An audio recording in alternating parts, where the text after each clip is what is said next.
Uh, okay, so it's time to start. So let's get started. So hello, good morning, everyone. So welcome to the first session of the third day, Avatars and Agency session. I'm Ichiro Fujimoto of Nara Institute of Science and Technology. So I'll be a session chair. Okay, so today we have, before starting this session, so it is great honor for me to be a session chair. However, I'm not a super expert of this field, so I would really appreciate it if you could participate in the discussion session actively. Okay, so let's get started. So the first session, we have six presentations in this session. We have six presenters in this session. The first one is Predict and Drive Avatar Motion Adoption in Room-Scale Augmented Reality Telepresence with Heterogeneous Spaces. The authors are Zhuanyu Wang, Hui Yi, Christian Sandor, Wei Jian, Hongbu Fu. The presenter is Zhuanyu Wang. So the presentation will be given online, I guess. So please start the video. Hi, I'm Xuanyu Wang. I'm a joint PhD student at Xianzhou University and City University of Hong Kong. I'm glad to share our paper, Predict and Drive Avatar Motion Adaptation in Room-Scale Augmented Reality Telepresence with Heterogeneous Spaces. This work was done with Dr. Hui Ye, Professor Christian Sandor, Professor Wei Zhanzhang, and Professor Hongbo Fu. Augmented reality telepresence has emerged with the ability to empower users located in different remote spaces to interact with each other in 3D, giving users the illusion of human teleportation. The emerging AR head-mounted displays, such as Microsoft HoloLens, facilitate the development of AR telepresence systems, leveraging volumetric capturing or avatar-mediated techniques. While the volumetric capturing approach can be very expensive, most commercial applications choose to represent humans as avatars, such as the Horizon Workrooms by Meta and the Microsoft Mesh app for HoloLens. However, simply copying a user's motion to his or her avatar in another space could easily lead to anomalies, such as the avatar penetrating obstacles and interacting with air. To tackle this problem, researchers propose to generate and use a mutual movable space or retarget the avatar's position at the beginning or constantly during the whole experience. However, these methods limit the telepresence experience in a small sub-area space, fix the positions of users and avatars, or fail to present smooth avatar transitions. Moreover, finding the semantically correspondence position can cause a delay between the avatar retargeting and users' real transitions, which might break the semantic synchronization between the user's verbal conversation and perceived avatar motion. So, focusing on the avatar transition delay, in our paper, we first examine the impact of the transition delay and explore the preferred transition style with the existence of such delay through two pilot user studies. And then, with the results showing a significant negative effect of avatar transition delay and providing the design choice of the transition style, we propose a Predict and Drive controller to diminish the delay and present the smooth transition of the telepresence avatar. We also evaluate the effectiveness of our proposed method through a user study and visual comparisons. Next, let me introduce our work step by step. Our first pilot study aims to answer the research question that how do the existence of the transition delay and the lack of a transition process on the avatar affect the user's perception of its locomotion? We set two delay telepresence scenarios for the user study, both with real-time verbal communications and transitions from one place to another. To illustrate them, we sketched the remote space on the left and the local experiment space on the right to show the things happening in the two spaces. The TVs and whiteboards in the two spaces are connected through Internet of Things. Scenario 1 happens in the dining room. The local user just finished the dinner with the remote user through telepresence. The remote user asks the local user, "How was the dinner?" The local user answers, "It was nice." Then the remote user asks, "How about we watch some show?" The local user answers, "Okay, let's do it." The remote user says, "Let's go." And then the user in the remote space immediately starts walking to the living room. When arriving at the sofa in the remote space, the remote user says, "Let me turn on the TV," and turns on the TVs in the two spaces. With the remote user being invisible, the local user would perceive the above actions of talking and turning on the TV to be initiated by the avatar and observe the avatar's transition from the dining room to the sofa. In scenario 2, the local user is looking at a whiteboard while the avatar is in the dining room. The user wants to call the remote user to see the whiteboard, shouting at the avatar, "Hey, come check this board." The remote user hears and answers, "Okay, I'm coming," and immediately starts walking from the dining room to the whiteboard in the remote space. When arriving, the remote user says, "All right, show me." Similarly, the user observes the avatar's transition. We recruited 16 participants. We pre-recorded the avatar speech and path and reconstructed a rough virtual replica of their experiment space, as shown in the figures below. On the left is the participant's view. On the right is a bird view of the space. We used a simple but interactive mobile AR-based manual create and align approach to achieve this rough scene understanding and annotation. Regarding the combination of transition delay, transition process, delay style, and obstacle avoidance, we have 4 study cases: flash and idle, flash and walk in place, walk and avoid, and walk and no void. Repeating in 2 scenarios makes 8 tasks for each participant. After each task, we ask the participants to fill in a 7-point Likert scale on the content's similarity to the anticipation, semantic rightness, and their overall preference. The videos show the case in scenarios 1 and 2 respectively. The conversation part is skipped in these videos. In the flash and walk in place case, the avatar transition is delayed for 8 seconds, and while being delayed, it performs the walk in place locomotion. It flashes to the target position when the remote user actually arrives at the remote target. You can observe the TV being turned on as described earlier. In the flash and idle case, the avatar is delayed for 8 seconds and flashes to the target position while being delayed. It stands still. In the walk and avoid case, the avatar is not delayed and walks to the target position while avoiding obstacles. In the walk and no avoid case, the avatar is not delayed and walks to the target position while not avoiding obstacles. We conducted H-test and post-hoc dunce test on the data combined from the 2 scenarios. Here are some key conclusions. First, the maximum delay and the resulting lack of a transition process significantly harm the user's experience, even more than the avatar's penetration of obstacles. Therefore, it is necessary to diminish the delay and present a smooth transition. Second, walk in place has higher mean scores than idle. Though not significantly better, it has a certain indication of movement. And finally, steering the avatar to avoid obstacles is still necessary in AR-TED presence. To diminish the delay, we need to predict the user's target as early as possible. But accurate real-time target prediction with 0 delay is hard to achieve in most of the time, which leads to our second research question: that what would be the best transition style for the avatar when there exists a relatively small delay before the exact target of the remote user can be predicted? To answer this question, we conducted our second pilot study.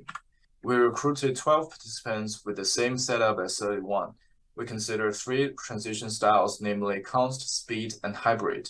Repeating in 2 scenarios makes 6 tasks for each participant. In this study, the avatar is delayed for 4 seconds in all the tasks. In the speed case, the avatar speeds up the walking to arrive to the target position simultaneously with the remote user. In the hybrid case, the avatar did not speed up, but flashed to the target position when the remote user gets to the target, also achieving a simultaneous arrival. In the const case, the avatar did not speed up in the whole process, walking to the target at a constant speed. As a result, it arrives with a 4-second delay. After analyzing the data combined from the 2 scenarios, we found that in the presence of delay, speed is significantly better than hybrid and const in preserving the semantics of the interaction and is significantly more preferred.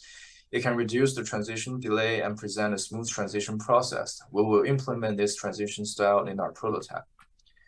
To sum up, from study 1, we learned that we need to predict the user's target in advance to reduce the transition delay.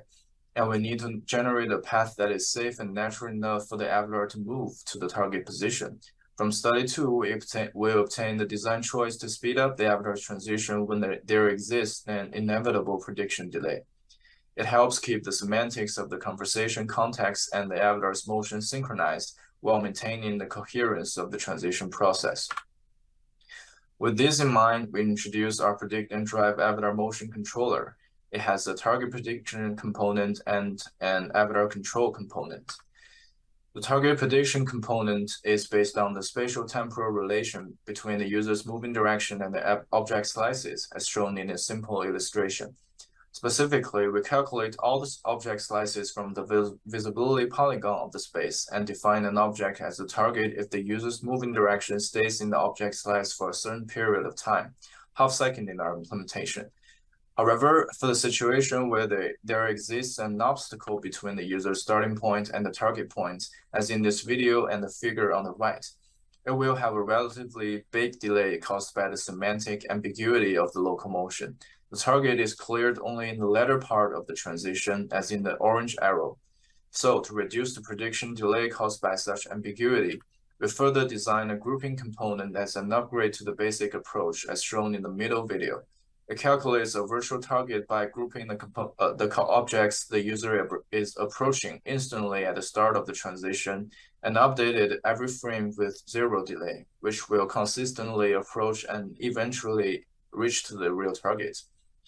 The detailed formulation and implementation can be found in our paper.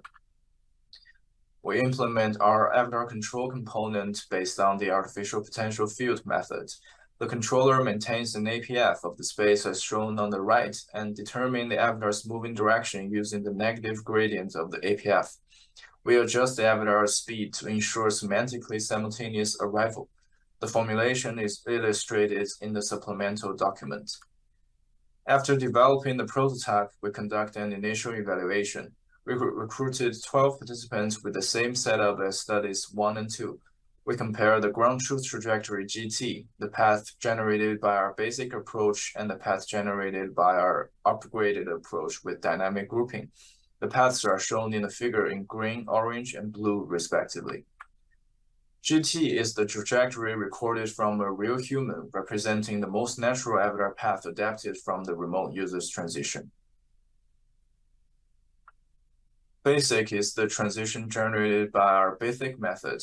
It has a start delay because it needs some time to determine the target with the existence of the obstacle, while the transition generated by our upgraded method with dynamic grouping has 0 delay.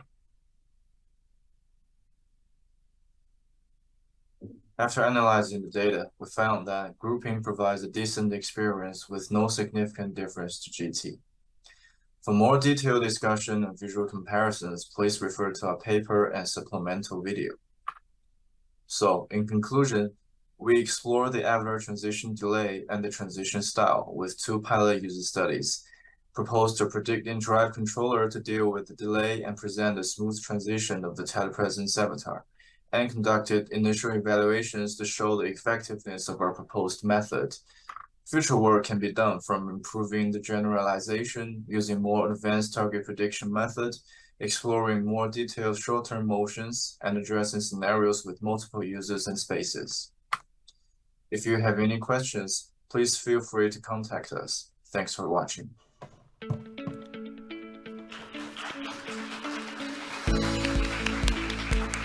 Thank you for your presentation. So now we will move on to the Q&A session. So is there any question or comment from the audience?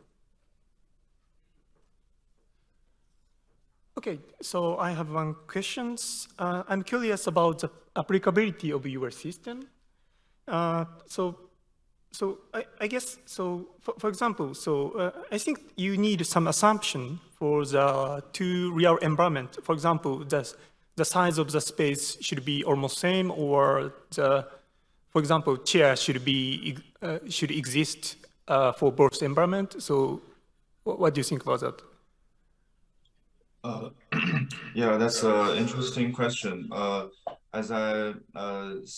We used a simple create and align scene understanding in this prototype, and this scene understanding makes sure that in both rooms there exists the same, there has a corresponding chair in another space, because we let the user to create a chair, a virtual replica of the chair, and the user in another room, in the other room, need to make sure that it also has the chair to correspond with the remote space, with the chair in the remote space. And if this correspondence exists, then we have this mapping of the objects. with the annotation. Okay, and also the space size, I think, because we explore the transition style to speed up the avatar's transition when the space is larger than the other.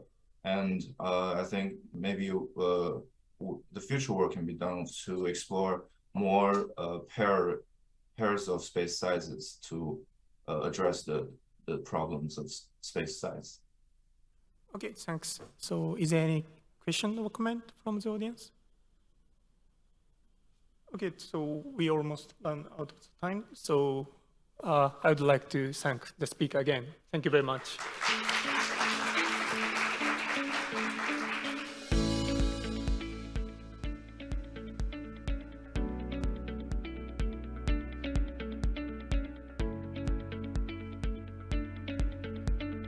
Okay, so we will move on to the second presentation. The second presentation is multisensory display of self-avatar's physiological state. Virtual breathing and heart beating can increase sensation of effort in virtual reality. The authors are Jan Mulek, Justine Saint-Aubel, Julian Manson, Melanie Connu, Anatole Lecuyer. The presenter is Jan Mulek, I guess.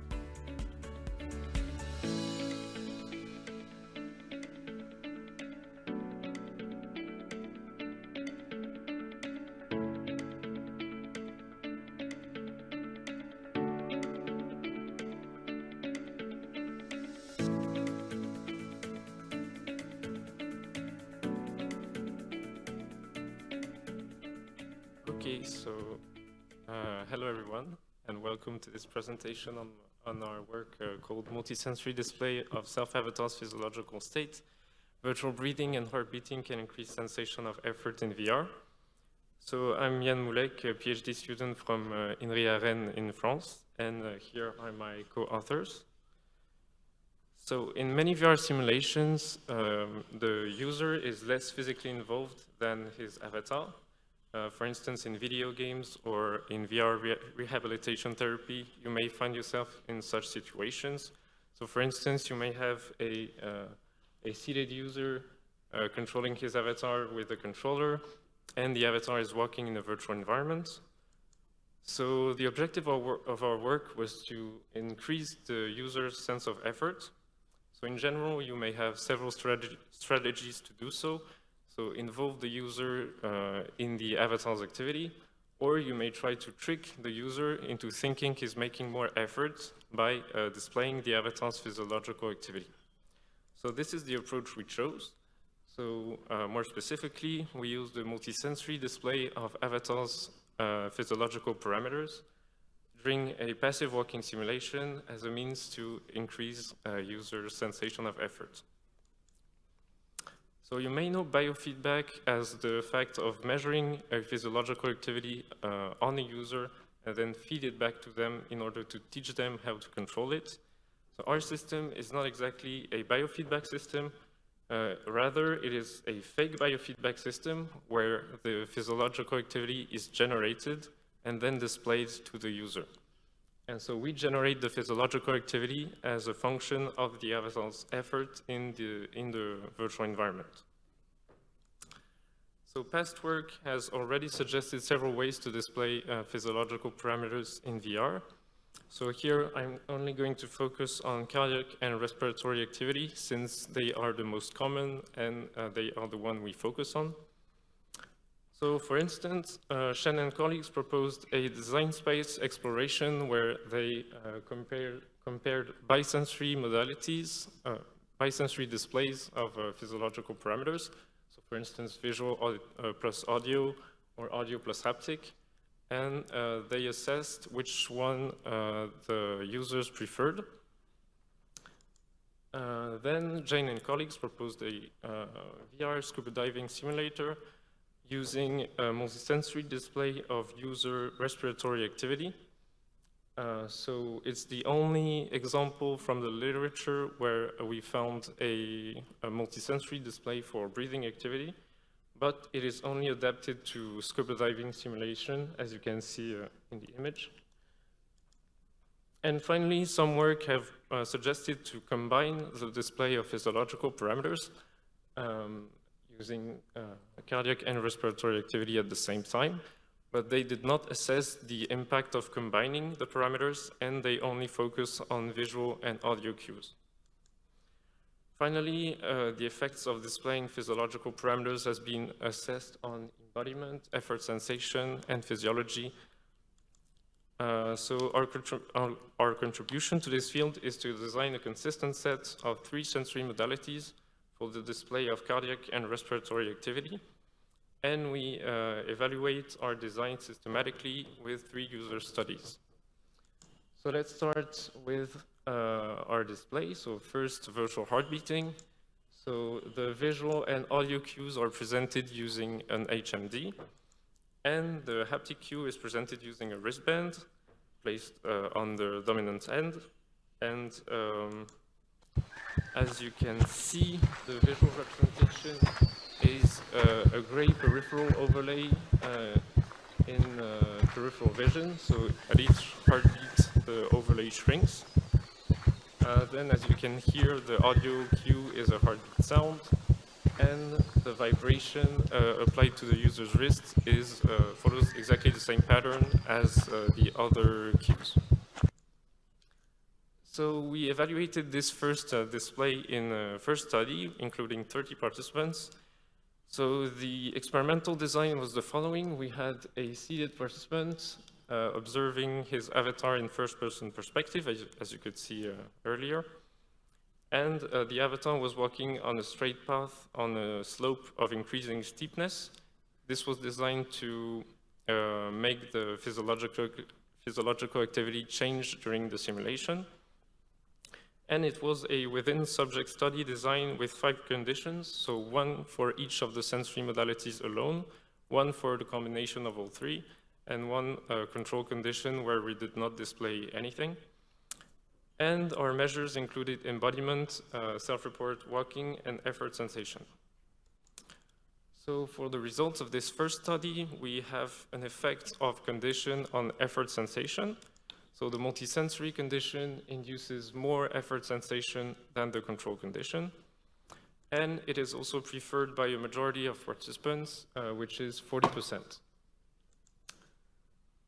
Then let me introduce you to virtual breathing. So once again, audio and visual cues are presented using the HMD. And this time, the haptic representation is a novel haptic device, which we developed. So it's a compression belt. As you can see, there's a motor attached to the user's back. There's a white support on which is attached an elastic band. So when the motor spins, it delivers a pressure stimulus on the user's waist. And since the motor is controlled by our application, everything is synchronized. So let's switch to first-person perspective view. So the visual representation, as you can see here, is a breathing cloud. So it appears every time the avatar expires. Then, as you can hear, the audio representation is a breathing sound, and maybe you cannot see it very well, but here you have a pressure stimulation on the user. So once again, we performed a user study on this display. So we included 20 participants, and the experimental design was pretty much the same as in the first study, except that this time we added an additional measure, which was user breathing activity, to see if the user tended to synchronize with the displayed respiratory activity. So the results of this study are the following. So first, we had an effect on 2 subcomponents of embodiment, which were in the chosen questionnaire, appearance and response. So in both of these variables, we had the multisensory condition, which induced more appearance and response than the control condition. The same goes for effort sensation, like in the first study.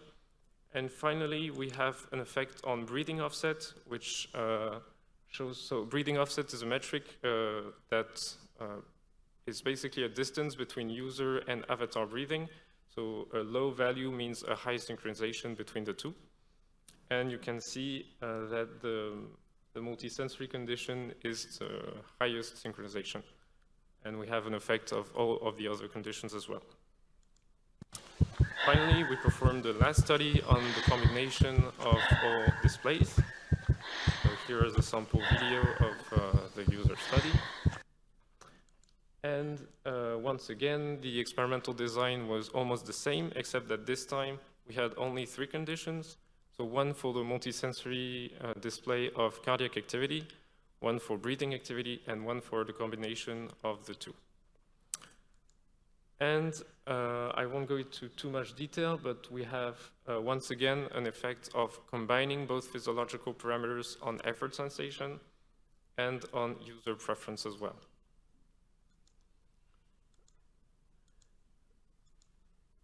So I'd like to discuss a few things in our work. So first, the effects of our displays, our breathing display on embodiment.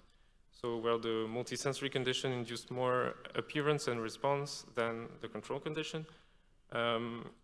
This could be attributed to several causes. I'm only going to give one in this presentation.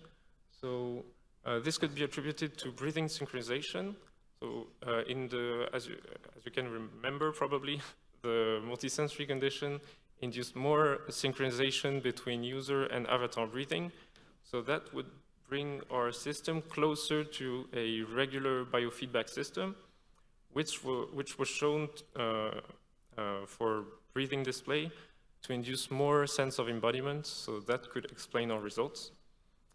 In the future, we would like to investigate the effect of customizing the physiological response to the users themselves in order to further enhance the sense of embodiment with our displays. Next, we have no effect of our visual displays on any of the variables we measured. So this is consistent with previous work that reported the visual representations to be quite disturbing. So we would like to investigate bisensory modalities in the future to see if getting rid of the visual displays would maybe enhance user experience.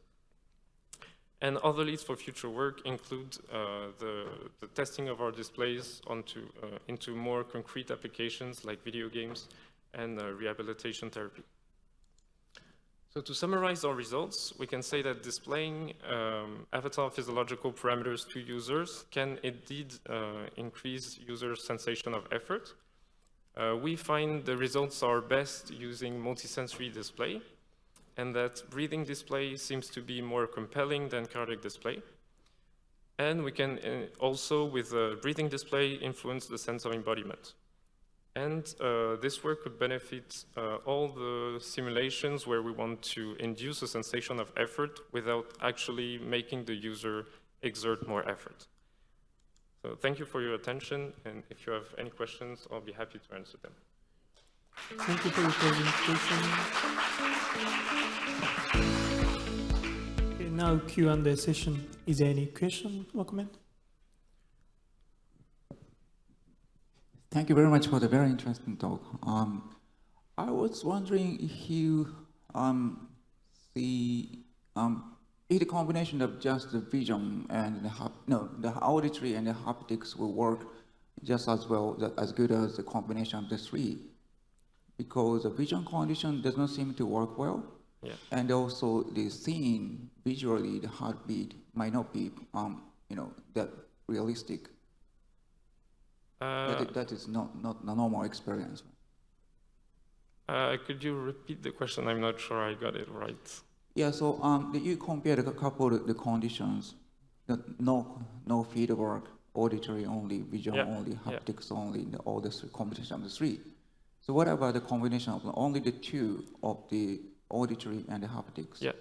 Yeah, this would probably work well. That's why I said in the last part of my presentation that we would like to investigate this as well, since the visual was not at all appreciated by participants. So yeah, this would be interesting to test in the future.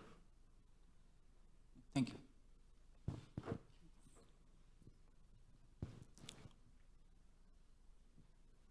Thank you for a nice talk. I'm Riku Otono from NICE, and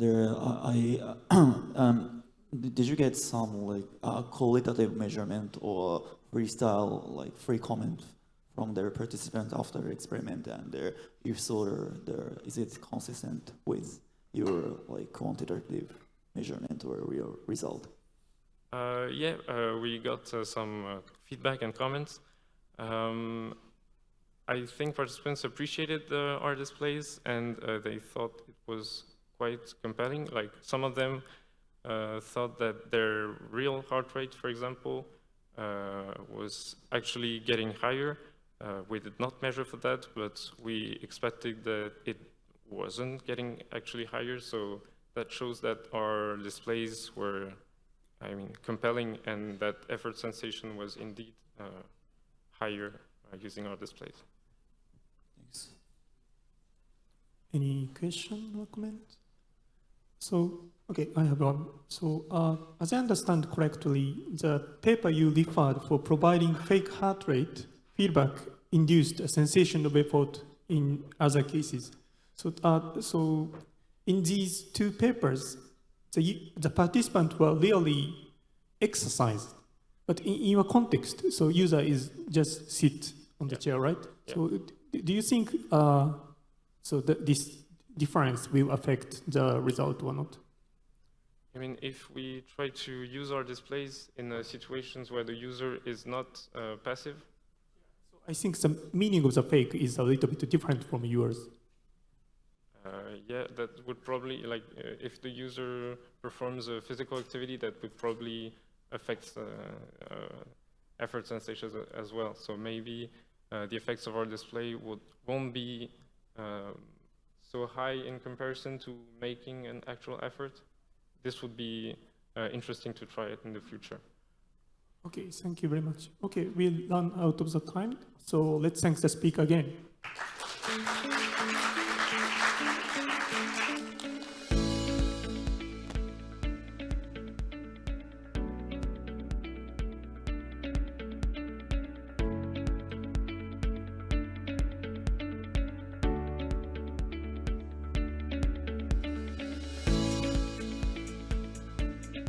Okay, the next presentation is investigating user embodiment of inverse kinematics avatars in smartphone augmented reality.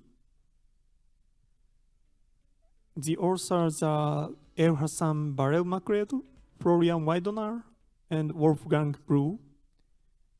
The presenter is Elhassan Barel-Macleod.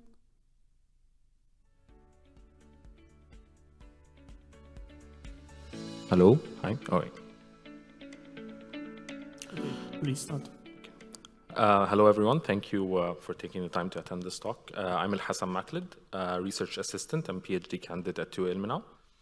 And today I'll be presenting on behalf of my colleagues, Florian Weidner and Professor Wolfgang Breu, our work on augmented reality avatars, titled Investigating User Embodiment of IK Avatars in Smartphone AR. All right, so recent smartphone devices have provided access to augmented reality to average users through the help of frameworks like AR Core or ARKit. And this gave more room for advanced AR games such as with social features such as Pokemon Go or Harry Potter Wizards Unite. This also further opens room for cross-reality social platforms for smartphone AR and VR users. And to allow for collaboration social VR interactions that are similar to that of VR Chat or Rec Room or Altspace VR, social VR applications enable users to express themselves through embodying avatars, and this, of course, requires some form of body tracking.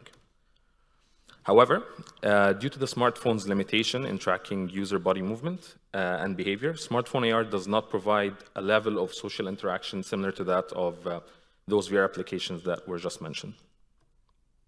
And for this, we propose our solution, Arica. So using only tracking information from the smartphone, we aim to infer users' position to drive their avatar's pose through inverse kinematics. So previous studies on avatars and user embodiment explored two main aspects, and these are representation, which is how does the avatar look like, their gender, rendering style, whether they're realistic or cartoonish. And the second thing is behavioral realism, which is how does the avatar move, behave, or animate, and this, of course, is done via tracking the user. In current commercial VR head-mounted displays, the avatars mimic user movement through tracking the head-mounted display and two controllers, and this kind of helps track the user's head and hands respectively. And this already allows for VR user gestures and like VR users to express themselves through like low-fidelity avatars such as the one presented from Meta. Previous work has also explored the use of inverse kinematics to kind of fill in the gaps of untracked joints in the body, and thus allowing for high visibility avatars and therefore increasing behavioral realism. Recent work also further explores the use of IK as a solution for smartphone AR representation in a social smartphone AR scenario. So for example, Pose on the Go explores the use of sensor fusion of sensors that are found on the iPhone to track a smartphone AR user. And they further integrate IK to enhance the avatar's pose, even though Pose on the Go yields great results, and however, it is a little bit inaccessible due to the focus on iPhone sensors that aren't available on most smartphone devices. And moreover, the impact of those avatars, those inverse kinematic avatars on the user's sense of embodiment are yet to be explored. So we present Arica, a tracking solution for smartphone AR users. And Arica uses tracking information from just the AR core to track the user's hand position and calculate a pose using IK. And we evaluate our system with respect to user embodiment and compare it with a motion capturing system that acts as our ground truth. So in designing the system, we focus on three main aspects, and these are where should the avatar's hand be, where should the avatar be standing, and how should the avatar move as the phone moves. So the phone's position and orientation from AR Core are used to manipulate a 3D model of the phone, or kind of like a digital twin of the phone. And this 3D model then acts as the target for the avatar's right hand. Then a point of destination is calculated from the phone, and this determines where the avatar should be standing from the phone as the phone moves in space. And using the phone's velocity and 5 different animations, 4 walking animations and 1 idle animation, we blend between those animations to improve behavioral realism in the avatar. And this is how the final blended animation looks like as the phone moves.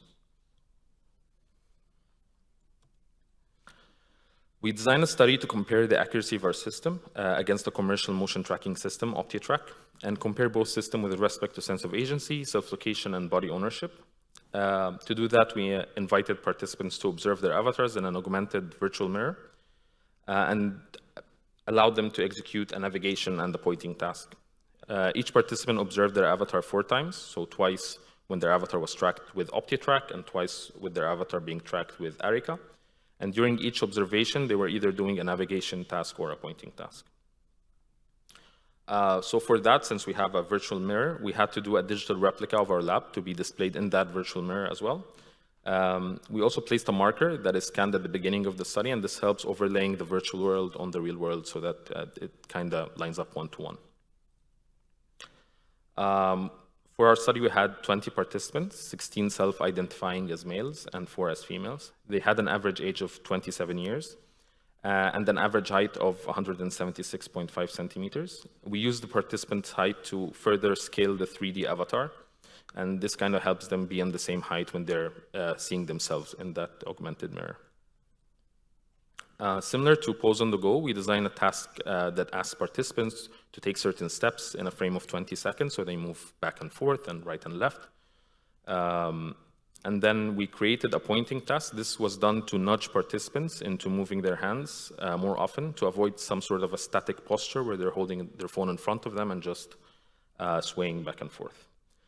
And during the pointing study, we had a grid of 8 augmented points. They're placed around the 3D space, and we asked participants to search for the point, approach it, and then once they feel they're close enough, then they would press on a button on the phone, and then the next point would appear.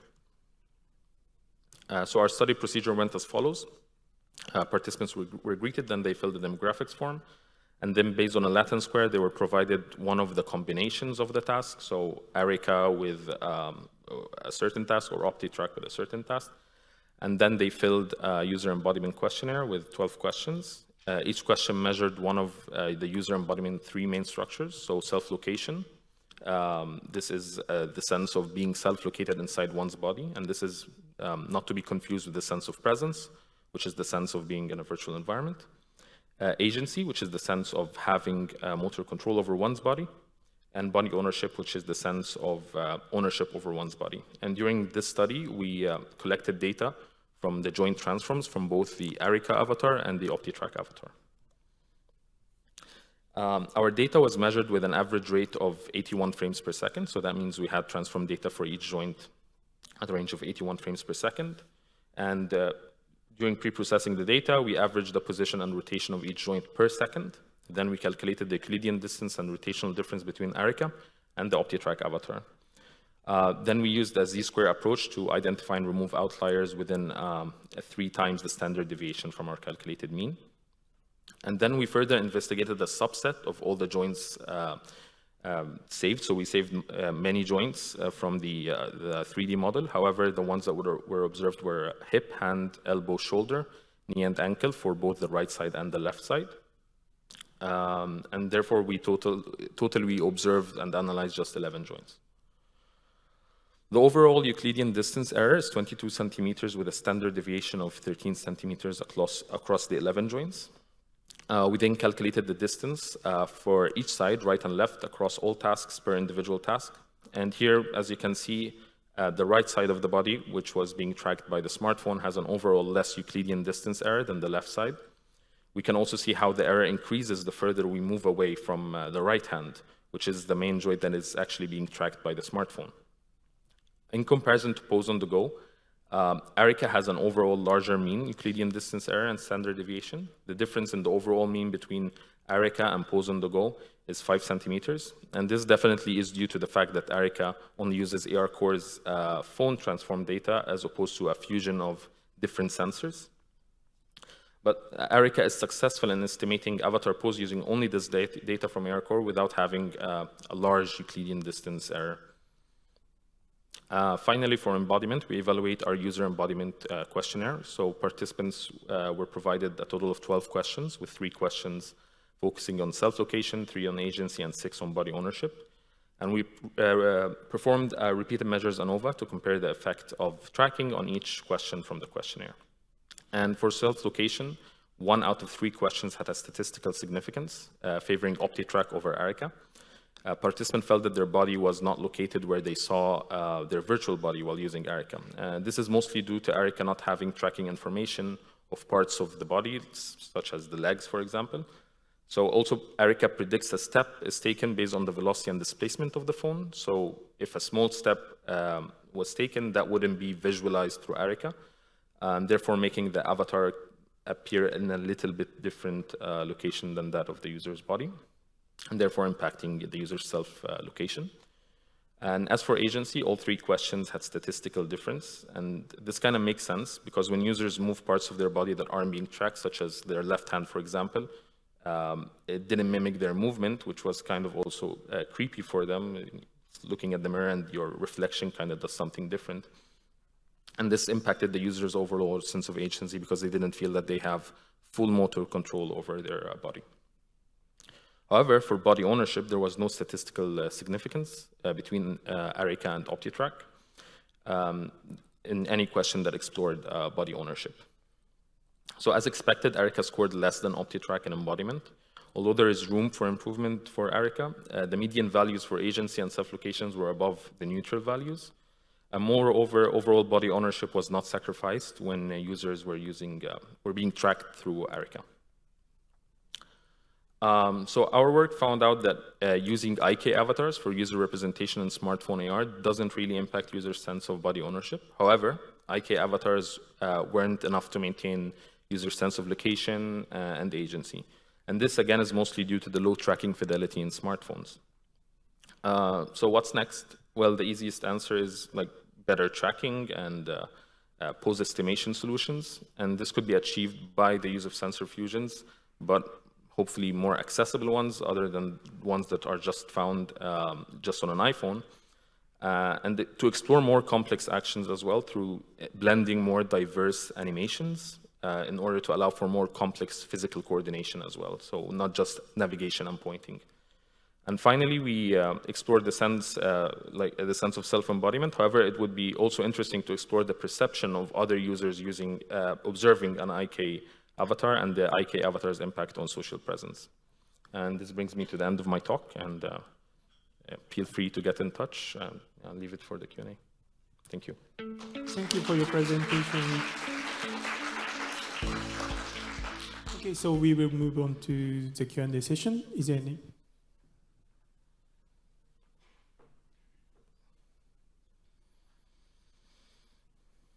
Well, thanks a lot for your talk. You mentioned the differences in tracking regarding Euclidean distance, but you have a gut feeling about how visually different it may be? Just a feeling, subjective feelings? Like for me, between Eureka and the OptiTrack thing. Like as I said, it does feel a little bit weird because it's not really 100% tracking your full body. However, if we look at AR, usually you don't see your body unless, of course, if you move a phone.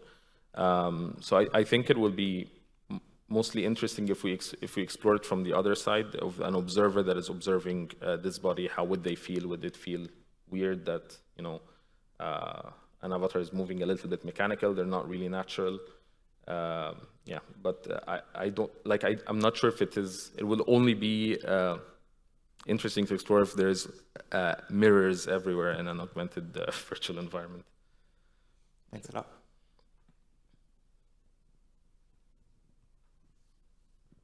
Thank you for your great presentation. And you've mentioned complex animation blend tree as next step. And can you explain it in detail? Yeah, definitely. So the blending that we did in Arica is just walking blending. So it's navigational blending. So you walk back and forth and sideways and so on and so forth. However, for example, and I think this is also, it goes back to the first question.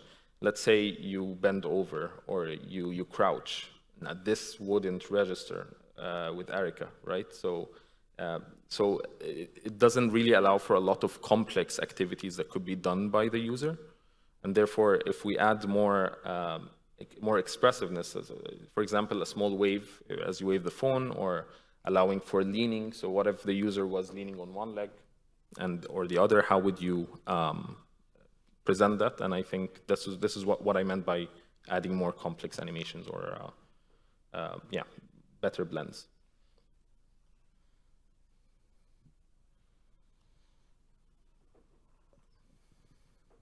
Thank you for the interesting talk. So sorry if I missed it, but I think you mentioned more or less the scores for self-location and agency, but I'm not sure I heard for body ownership, what were more or less like the main scores of them, and I was wondering if you had an idea of why there was no differences between the methods on the score of ownership compared to the other dimension of embodiment. I have an assumption that it has to do with user representation more visually. So like one of the comments that we got, so we had an older person testing our application, and she said that the female avatar was too young and it didn't really represent her. And therefore you most probably would get similar scores. Right? So this would be my initial assumption for it. And maybe it would be interesting to explore this if you try to do proper, I don't want to say like go all in with 3D scanning, but if you do allow users to maybe create their own avatars and kind of represent themselves, and then you can see if, evaluate it that way. Okay, thank you. So the scores were relatively low. That's why you're like, in terms of ownership? In terms of owner, I'm not sure if I have a slide for that, but yeah, maybe I'll share it with you after. But everything was above neutral. Okay, everything, so not only the application. Yeah. Okay, thank you. Thank you. Okay, thank you. We run out of the time, so let's thank the speaker again. Thank you very much.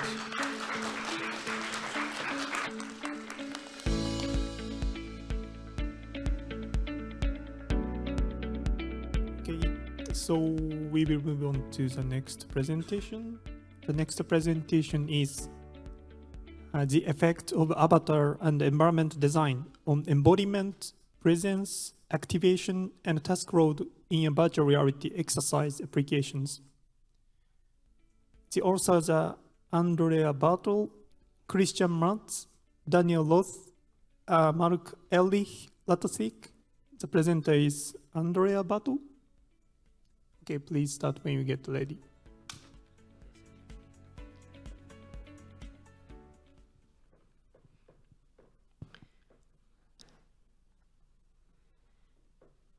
Okay, hi, my name is Andrea Bartel. I'm a PhD student with the HCI group at the University of Würzburg in Germany. And I will now present our paper, The Effects of Avatar and Environment Design on Embodiment, Presence, Activation and Task Load in a Virtual Reality Exercise Application. Virtual reality exercise applications become increasingly popular. One use case is VR rehabilitation, as you can see on the slide in these two examples, where VR technology is used to enhance gait training. Another use case is entertainment, for example, this HoloFit application that allows users to exercise in appealing virtual environments. VR technology is promising in this realm. A common assumption is that it positively influences intermediate factors like the motivation of users or the emotional state, and thereby improves goals.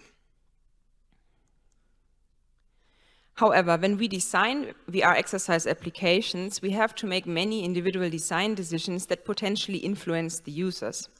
For example, we can choose their embodiment, so their avatar, that may influence their self-perception. And we can choose between a vast variety of different virtual environments that may influence the user's emotional state or their feeling of being in this virtual environment, which we often refer to as presence. Like I mentioned before, these design choices influence intermediate factors that then lead to specific goals.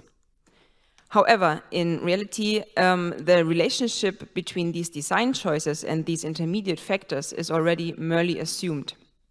For example, in the use case of VR rehabilitation for orthopedic conditions, where systems that are used are often low immersive off-the-shelf systems that are not really tailored to the use case, and efficacy studies often lack sound reasoning for design choices in this realm. So, the relationship between these design choices and the intermediate factors remains unclear, and it is necessary to investigate it further.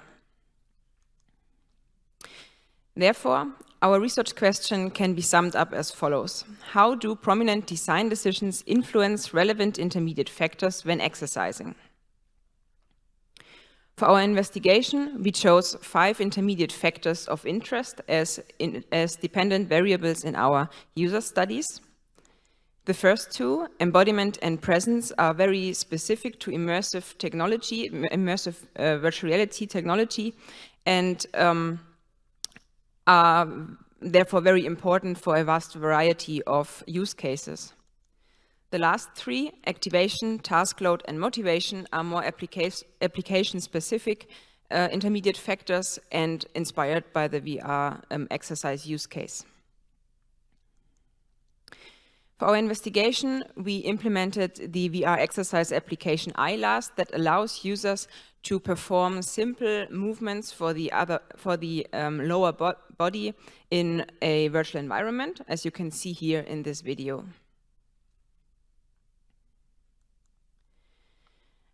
We then conducted 2 user studies. Both studies focused on different design choices. The first user study, the first factor in the first user study was avatar fidelity.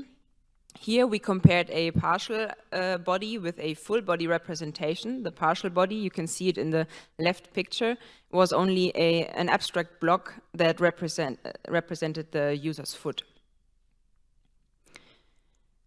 The second factor of the study one was the virtual mirror. Mirrors are a very prominent tool, for example, in embodiment research, but also in exercise settings in general. And here, participants performed the exercises once without and once with the mirror. In our second user study, we investigated the influence of the avatar type and the environment type. Here, the avatar type was defined mostly by its appearance, following the Proteus effect that states that the avatar's appearance influences a user's behavior, we created two different avatar appearances, one healthy, athletic-looking one, and one injured-looking one inspired by the use case of VR rehabilitation. For our virtual environments, we designed two very different-looking environments, one pleasant beach environment and one hospital environment that was more stressful, and both environments were supposed to create different atmospheres. Both our user studies followed the same procedure. Participants started with pre-questionnaires, then they exercised in the first within condition. You can see both exercises that participants had to perform in the pictures on the slide. And after that, they answered questionnaires about the intermediate factors and finally repeated the exercises in the second within condition. To come to our results, for study 1, we found no main effects or interaction effects of the mirror on any of our dependent variables. However, we found some main effects of the avatar fidelity. First of all, on embodiment, we found that the partial body decreased the feeling of embodiment. You can see in the left diagram that both body representations led to a comparably high agency, which means the control over the own virtual body, but it was significantly lower for the partial body. And the perceived change of the own body was higher for the full body representation than for the partial one. One explanation for this finding is that the full body representation provides more information on the one hand about the synchrony between the user's real movements and the movements of the avatar, and on the other hand about the body in general and its appearance. Then we found another main effect of the avatar fidelity on mental demand. Here we found that the mental demand of the task was perceived as lower with the full body representation, which implies that the full body representation kind of helped participants. Yeah.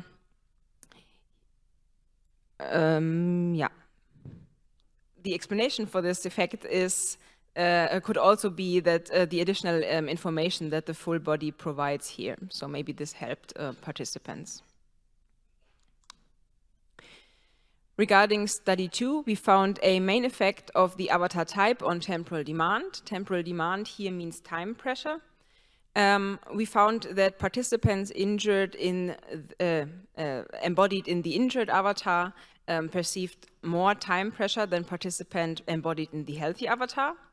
This is in line with the Proteus effect that states that the appearance of the avatar could influence users, and it is very plausible to think that maybe the healthy avatar made participants feel more up to the task and therefore perceive less time pressure. We also found a main effect of the environment type. Here, participants felt more tense activation in the hospital environment than on the beach environment. This is important as it implies that it is possible to influence the user's well-being during the exercises.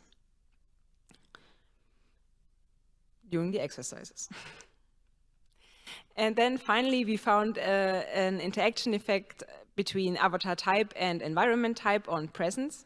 Here we found that the injured avatar, participants embodied with the injured avatar on the beach, felt more present than participants embodied in the healthy avatar on the beach. This was surprising to us as it was the incongruent combination of the injured avatar with the beach that led to more presence. And one explanation for this could be that maybe the unexpected combination of the injured avatar on the beach increased the awareness of participants and therefore increased presence. To sum up our results, firstly, we did not find any significant effect of the mirror. We found that the full body representation had a positive effect on embodiment and also on mental demand. We found that the injured avatar increased temporal demand, so time pressure. The stressful environment increased tense activation. And the incongruent avatar-environment combination increased presence. Of course, our studies had limitations too. Most notably, all effects, or almost all effects, were very small. And of course, it is necessary to repeat this evaluation in specific user groups that may have specific preconditions, for example, patients in actual rehabilitation programs that might perceive the manipulation differently.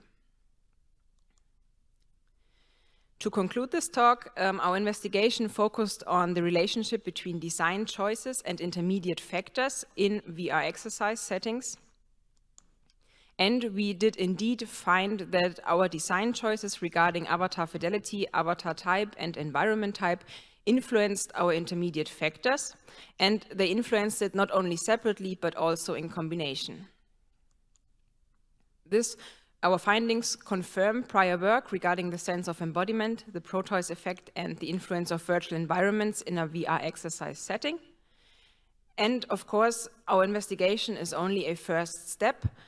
More evaluations that compare different design decisions and more intermediate factors are necessary to enable researchers and developers to make informed design decisions when developing VR exercise applications. And with this, I thank you for your attention, and I'm happy to answer your questions now. Thank you for your presentation. Okay, now Q&A session. Is there any question or comment?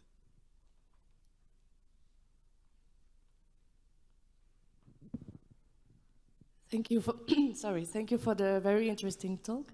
I was wondering if you ask participants about their experience in sports, or more like their habits, like if they were like regularly exercising in outdoor or outdoor, and if you think if you check that, did it have an influence, or like, or do you think it could have an impact?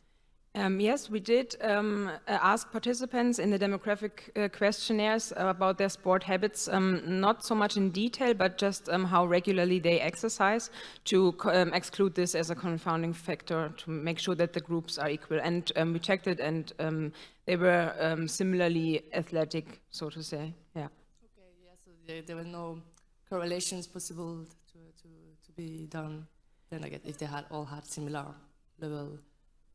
So we did not check for correlations, but we checked if the groups were differently, so if they were differently in their athletic behavior. Yeah. And did you ask as well if some of them were injured in terms of like some sport injury? I feel like it's very common to have someone that has knee pain or like from sport activity, and I'm wondering if it could have an impact regarding the injured avatar. Yeah, that's a very good remark. No, unfortunately, we did not check if they had any injuries or other experience with rehabilitation before. So they were all students. They were comparatively young, but yeah, unfortunately, we did not check this. With your work. Thank you. Thank you. Is there any question or comment?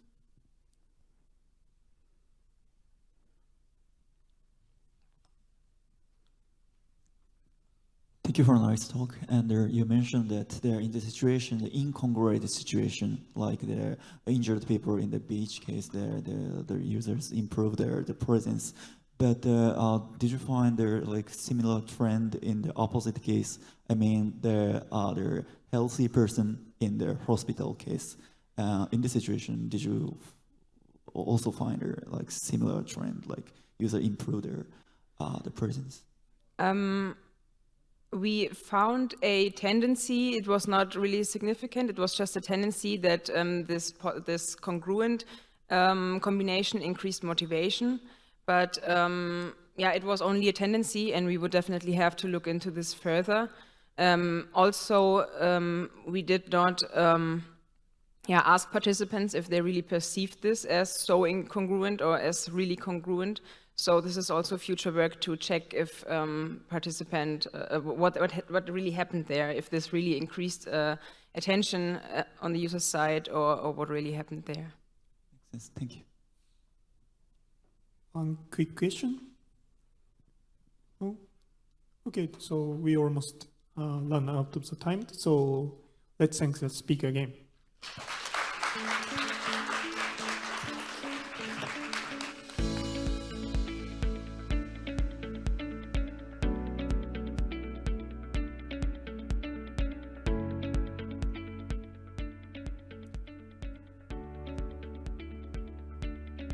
Okay, so we will move on to the fifth presentation. The next one is what can I do there? Controlling AR self-avatars to better perceive affordances of the real world. The authors are Adelaide Junet, Anatole Lequier, and Martin Hachet. The presenter is Adelaide Junet, I guess? Yep. Yeah, so please start when you get ready. Okay. Thank you for introducing me. As mentioned, my name is Adelaide Junet, and I'm a PhD student at the INRIA laboratory in France. Today I will be presenting our paper on behalf of myself and of my supervisors, Anatole Lequier and Martin Hachet. On a daily basis, we don't really ask ourselves if we can walk through a door or sit on a chair. And this is because we've repeated these actions enough times and we no longer really need to think about them. This experience that we acquired since childhood allows us to understand the characteristic of things and what they afford to do, which is generally called affordances. However, there are still some situations where this can remain difficult. For example, if you've never climbed a boulder before, you might have a hard time in knowing in advance if you will be able to reach a particular hold at the top. Similarly, it can also be difficult to grasp the real size of things while standing far away from them, like in this video where the windmill doesn't seem that big until someone actually gets to it. In this paper, we explored how to improve the perception of our environment and possibilities of actions within it. To do so, we propose to send a duplicate of our bodies to act in our stead and explore the real world from a third-person perspective. Our approach relies on augmented reality to visualize and control an avatar that is customized to represent the user's morphology. And with such avatar, they may compare the size of their bodies with distant objects or simulate simple actions without having to enter the targeted environment, as we saw in this video. One challenge that comes when designing the avatar's control in such a system is that your users have very varying needs of actions in the real world. And for example, one user may want to explore paths that exist in the real world and therefore needs to be able to navigate their avatars over long distances. Another user may not need to navigate their avatar, but to stay in place and to test what their bodies can reach while staying in this position, and in this case they will need to be able to move their avatar's limbs individually to create specific postures with a fine degree of freedom. Lastly, users may also need to test full body movements within an environment, for example, to see if there's enough space to perform a specific gesture, and this requires animating the avatar with full body movements in real time. To accommodate for all of these needs, we explored existing techniques to control avatars and how they may be used to test affordances in different situations. And to illustrate this concept of using avatars in such ways, we built a prototype that combines 3 techniques to manipulate avatars, and these techniques are physical control, puppeteering, and body tracking. We chose these techniques specifically for their complementarity and their ease to set up, as well as their ease of use. So first, the physical control technique allows navigating the avatar around through a device input, just like a video game character. And its main function is to let users simulate general movements, such as walking towards an exit or following a path. To implement it, we used an Xbox controller and mapped its buttons to different animation clips, such as jumping, running, or crouching. The puppeteering technique allows manipulating the limbs of the avatar independently through mid-air interactions, and its purpose is to put the avatar into precise postures and to iterate on separate limbs, for example, to check how far one's arm can reach without moving the rest of the body. And to implement this technique, we attached some virtual spheres, which are not so visible on the video, but yeah, they were in the extremities of the avatar's body, and we let the users track them with gesture detection. Finally, the body tracking technique applies a one-to-one mapping of the user's movements onto their avatars in real time, and for this we used an Azure Connect connected to a PC to implement it. This control type is more useful to check how general gestures fit inside a real environment. And in this video, for example, a user is looking for the best place to stand to make her presentation without hiding the PowerPoint behind. These three control modes that we implemented are combined into the same system and can be switched from one to another depending on the needs through a virtual menu attached to the user's hands. To build this prototype, we used Unity 2019 and a HoloLens 2 display. And lastly, the avatar was personalized to match the user's real body size, thanks to the tool of Pujares et al., which is called Virtual Caliper. If you're interested in more details, you can find them in the paper. After working on this proof of concept implementation, we conducted 2 small user studies to verify that using such avatars, well, having such approach, can actually enhance affordance perception. And to do so, we used only one technique from our system, which is the puppeteering technique. In the first experiment, we had 18 participants recruited to pass one of 2 conditions in a between subjects design. In the first condition, they could employ their avatars to test affordances, and this is what we call the with avatar condition. Whereas in the second one, they had to estimate affordances without using any help, as they would normally do in real life, and this is the without avatar condition. For the avatar condition, we generated body matching models for each participant, and we then asked them to implement some postures, which we described orally to them, and after that they had to answer questions about their ability to reach certain objects or places while being able to see and manipulate their avatars. In the other condition, so the control condition, they had to do the same, but without using an avatar. For the questions that we asked, well, there were 2 types of them, the first of which was a yes or no question type. For example, we asked, do you think you could reach these 2 holes on the wall if you were standing in the middle of them and extend your arms sideways? We also asked them to provide a rating for their confidence from 1 to 10. And for the second question type, it was a discrete estimations type. And for example, we asked, where do you think your head would arrive if you were sitting on that block? And they had to answer with a unit on an arbitrary scale that we had projected on the wall behind. And we also asked them to provide a margin of error for their confidence with a unit on the scale.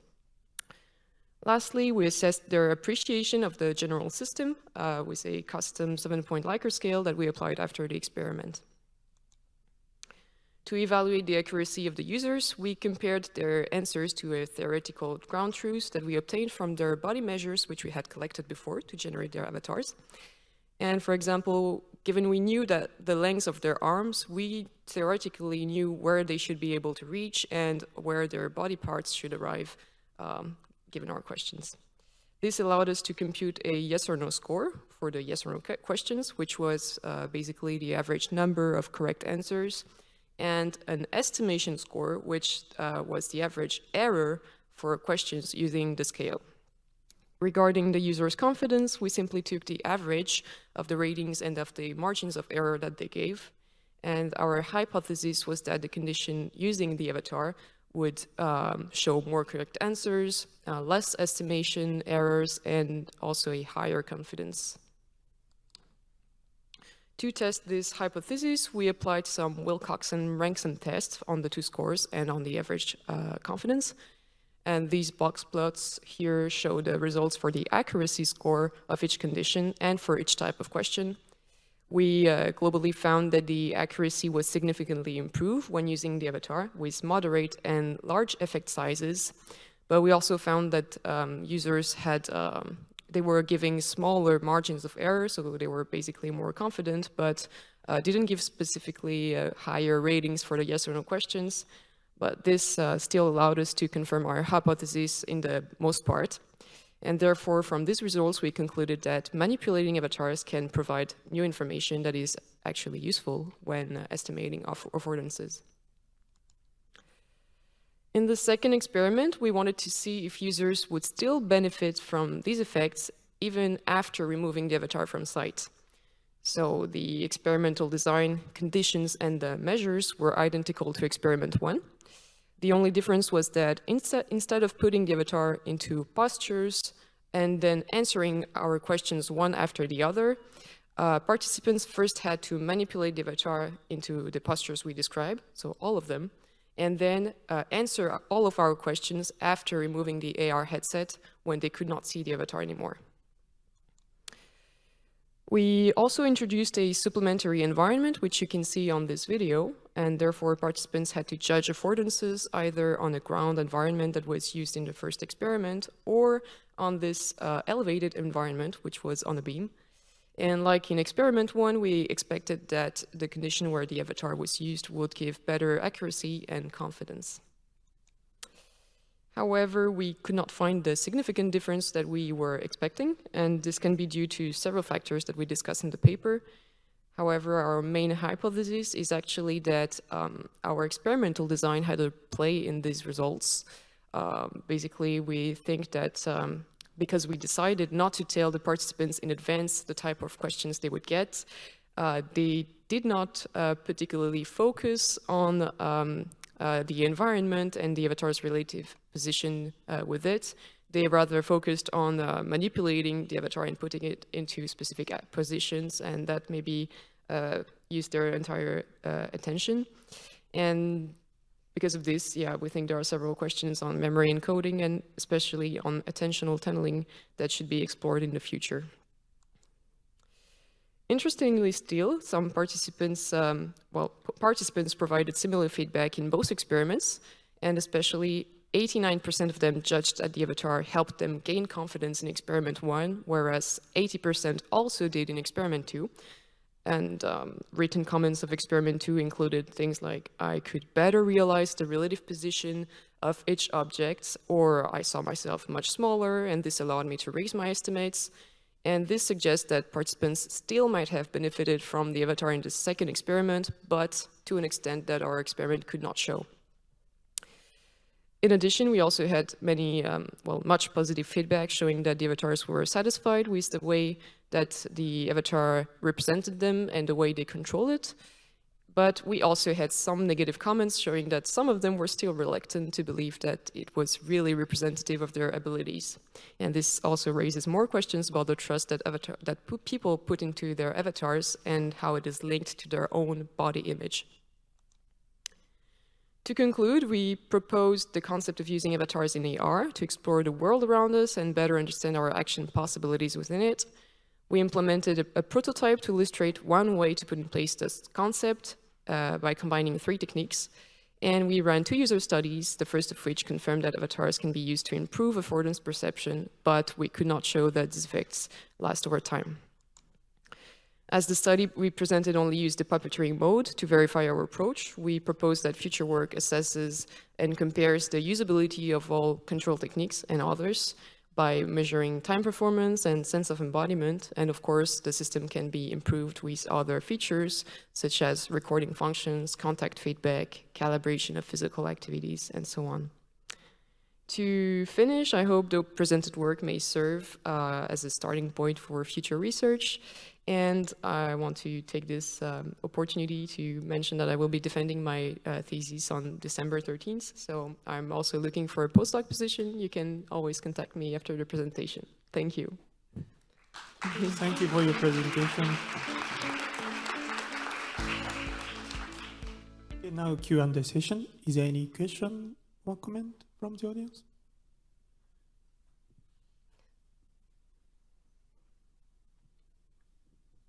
Well, thanks a lot, Adelaide.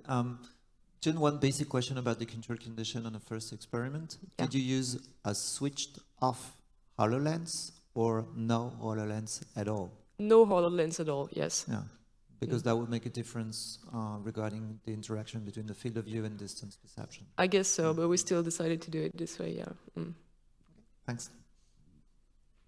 Okay, any question or comment?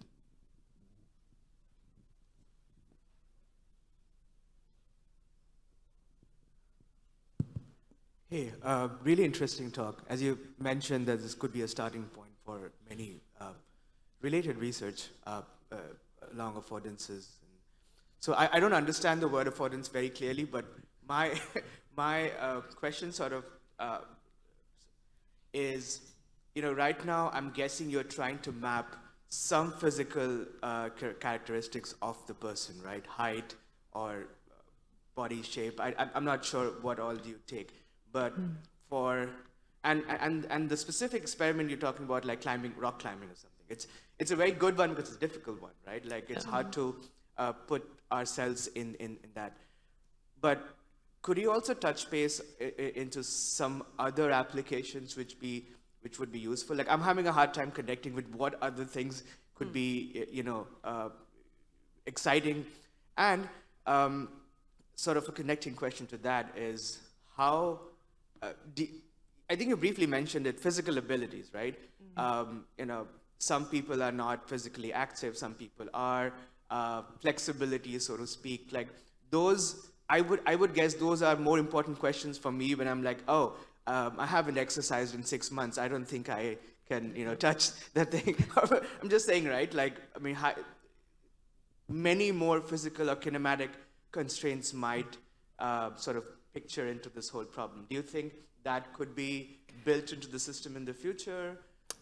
Yeah, I think so. Thanks for the great questions. Lots of good insight.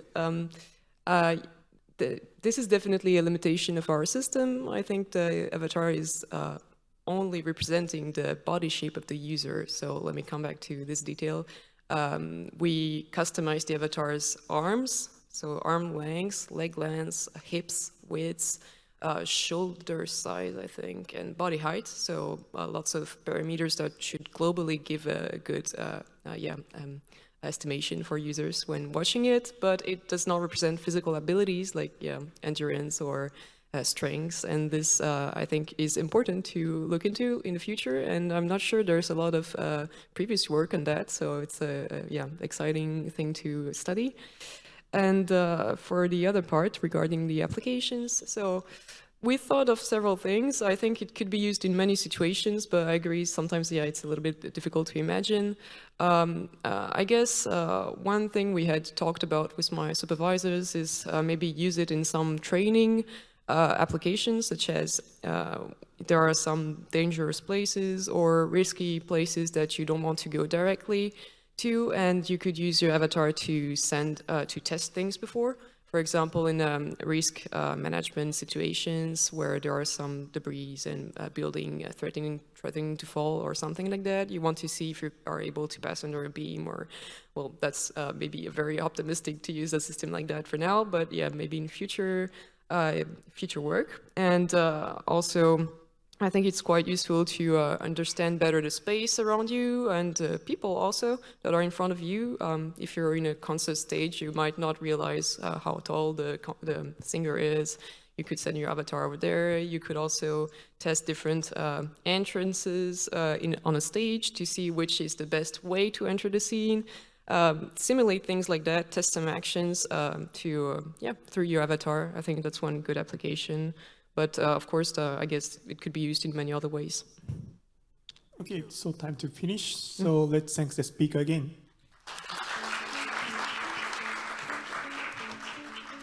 Okay, so next one is last one in this session. So the title is Plausibility and Perception of Personalized Virtual Humans Between Virtual and Augmented Reality.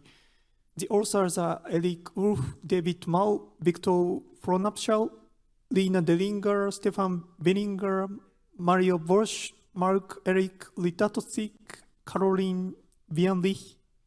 The presenter should be Eric Wolf, so please start the video.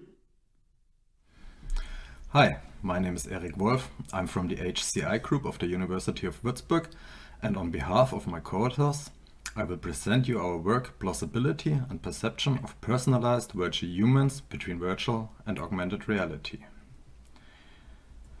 So, virtual humans are an essential part of the content provided in virtual and augmented reality and can be found in applications for entertainment, education, socializing, or mental health.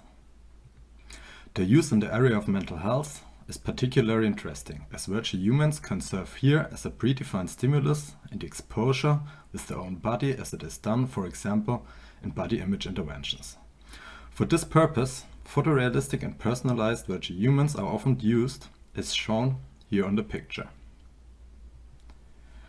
But when using a virtual human as a predefined stimulus, it is vital to assure that such a stimulus is perceived as accurate and plausible as possible and as intended. The following example from our prior works show the importance for that. So imagine myself being a personalized virtual human and having around 100 kilos. What we found is that when observed with a virtual reality display, an average observer would guess my body weight to be around 97 kilos. That is around 3% less as the ground truth and was not a significant difference. However, when observed with a video see-through AR display, the observer would guess me to be around 93 kilos. And 7% underestimation is already a larger difference. When observed with an optical see-through AR device, an observer would overestimate my body weight to be around 102 kilos, which makes almost 10% difference between the AR displays. On the two pictures on the right, you can clearly notice the difference in the body shape. In consequence, more research on potential differences in virtual human perception between displays seems required. Hence, in our work we wanted to systematically investigate how the plausibility and perception of virtual humans differ when using different virtual and augmented reality displays. By using a within-subject design, we compared the perception of virtual humans between three different display types. The VR and AR see-through condition were realized using a Vario XR3, while the AR optical see-through condition was realized using a Microsoft HoloLens 2. We first created for each of the 42 participants a photorealistically personalized virtual human, which participants had to observe during the experiment in an observation task. During and after the observation, we measured spatial presence and virtual human plausibility, body weight perception, and effective appraisal of the virtual humans. The following video shows an example of the task. Here we can see one of 9 observation cycles we performed for each condition, in this case for the VR condition. The virtual human walked into the room, showed itself from different perspectives, and left the room again. Participants had to guess the body weight after the virtual human left the room. Afterwards, it walked in again with a modified body weight. After completing the 9 cycles, participants answered questionnaires for the other measurements. Regarding our first 2 measures, Skarbes et al. Recently introduced a taxonomy based on Milgram's reality-virtuality continuum that describes the quality of an experience on 3 different dimensions. The first dimension is the degree of immersion a XR device provides and is defined by the device-specific properties like the resolution or the field of view. When looking on the properties of our used devices, the XR3 provides in almost all relevant properties a higher immersion. The second dimension, coherence, is the conformity between the perceived impressions and the user's expectations of the XR experience and is measured as its plausibility. An example for our work is the rendered virtual human displayed in a rendered environment, which should be more plausible than a rendered virtual human in a real environment. And the third dimension is the extent of world knowledge, which I will not explain further, as we try to keep it as constant as possible between our conditions by replicating the real environment in virtual reality. A different model was established by Latuschek and Wienrich and argues that an XR experience is defined by all congruence activation between cognitive, perceptual and sensory layers, contributing to the overall plausibility of an experience, which is then captured by XR-related qualia. An example of our work is that device-specific sensory congruences, like a wide field of view or high resolution, lead to a plausible generation of spatial cues and consequently to a higher spatial presence. And that virtual human-specific sensory congruences, like the virtual human's appearance and behavior congruence, or the virtual human's congruence with the virtual environment, lead to a higher virtual human-related plausibility and therefore to a higher perceived realism. In the case of our work, the predictions of both models lead to the same hypothesis. First, The participants will report a higher spatial presence when using the more immersive VR and video see-through AR displays than when using the less immersive optical see-through AR display. And second, participants will report a higher virtual human plausibility when using the more congruent VR display than when using the less congruent video and optical see-through AR displays.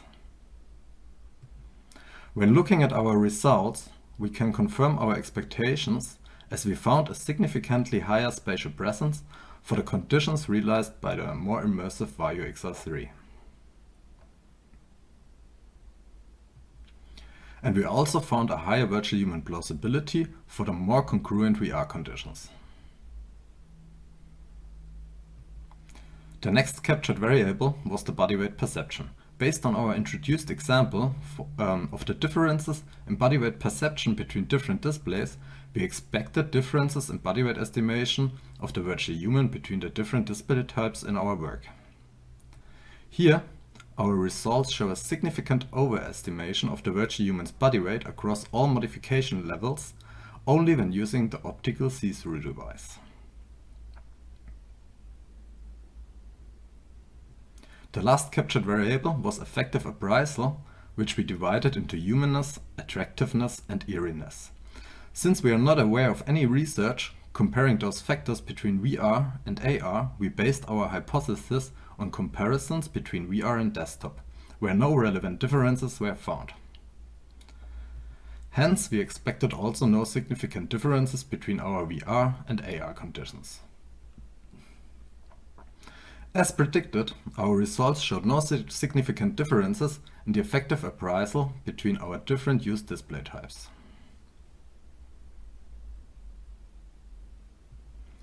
Our work also had some limitation we need to mention. First, we did not implement shadow casting for the virtual human in the AR conditions.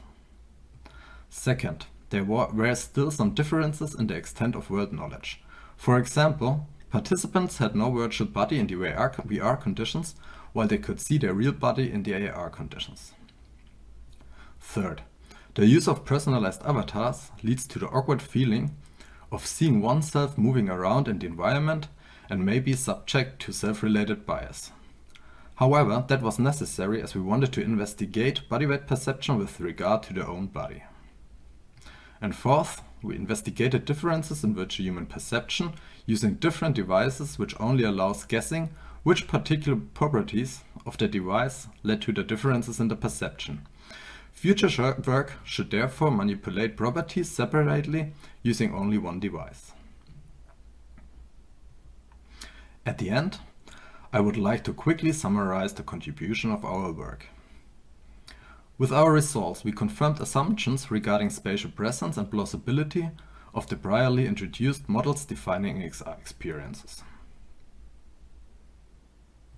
We further showed a significant difference in body weight estimations between the conditions realized by the XR3 and the HoloLens 2. These results suggest that immersive properties of the device may play a role in causing the misperception. And last, we showed that no differences in the effective appraisal of humanness, attractiveness, and eeriness of the virtual humans need to be expected when using different immersive and concurrent displays. Finally, I would like to thank the German Federal Ministry of Education and Research for their support and funding, and I also would like to thank you for your attention. I'm now open for questions. Okay, thank you for your presentation. So now Q&A session. Unfortunately, the first author of this paper, Eric Uff, couldn't participate in this session due to some problems. So however, he's open to answer all questions via email. So could you show his email address again?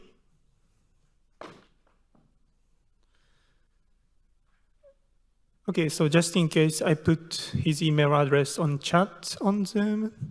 So yeah, if you have any question, please send your question to his email address directly. So he really want to get feedback from the audience. So please do not hesitate. Okay, so I would like to conclude this session. So let's thank all the speakers again.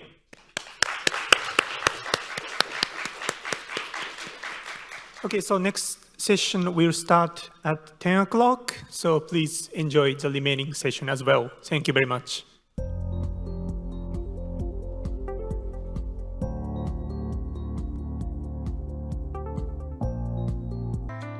Okay, good morning, everybody. This is the second session of the third day of the ISMAR conference. The session title is Learning and Training. And my name is Haruo Takemura from Osaka University, and I'm a session chair for this Learning and Training session. We have 6 paper presentations. 2 of them are TVCG papers, and 4 of them are ISMAR paper. So let me introduce the first speaker. She's Mahesha Varasinghe, and she's going to present about vocabulary, learning vocabulary in AR supported by keywords visualizations. Okay. Please start. Okay, thank you, Professor. Good morning, everyone. I'm Mahesha Virasinghe, and today I'm going to talk about our project, Vocabulary, Learning Vocabulary in AR supported by keyword visualization. First, I would like to thank all my co-authors. 3 of them are also already here in this audience.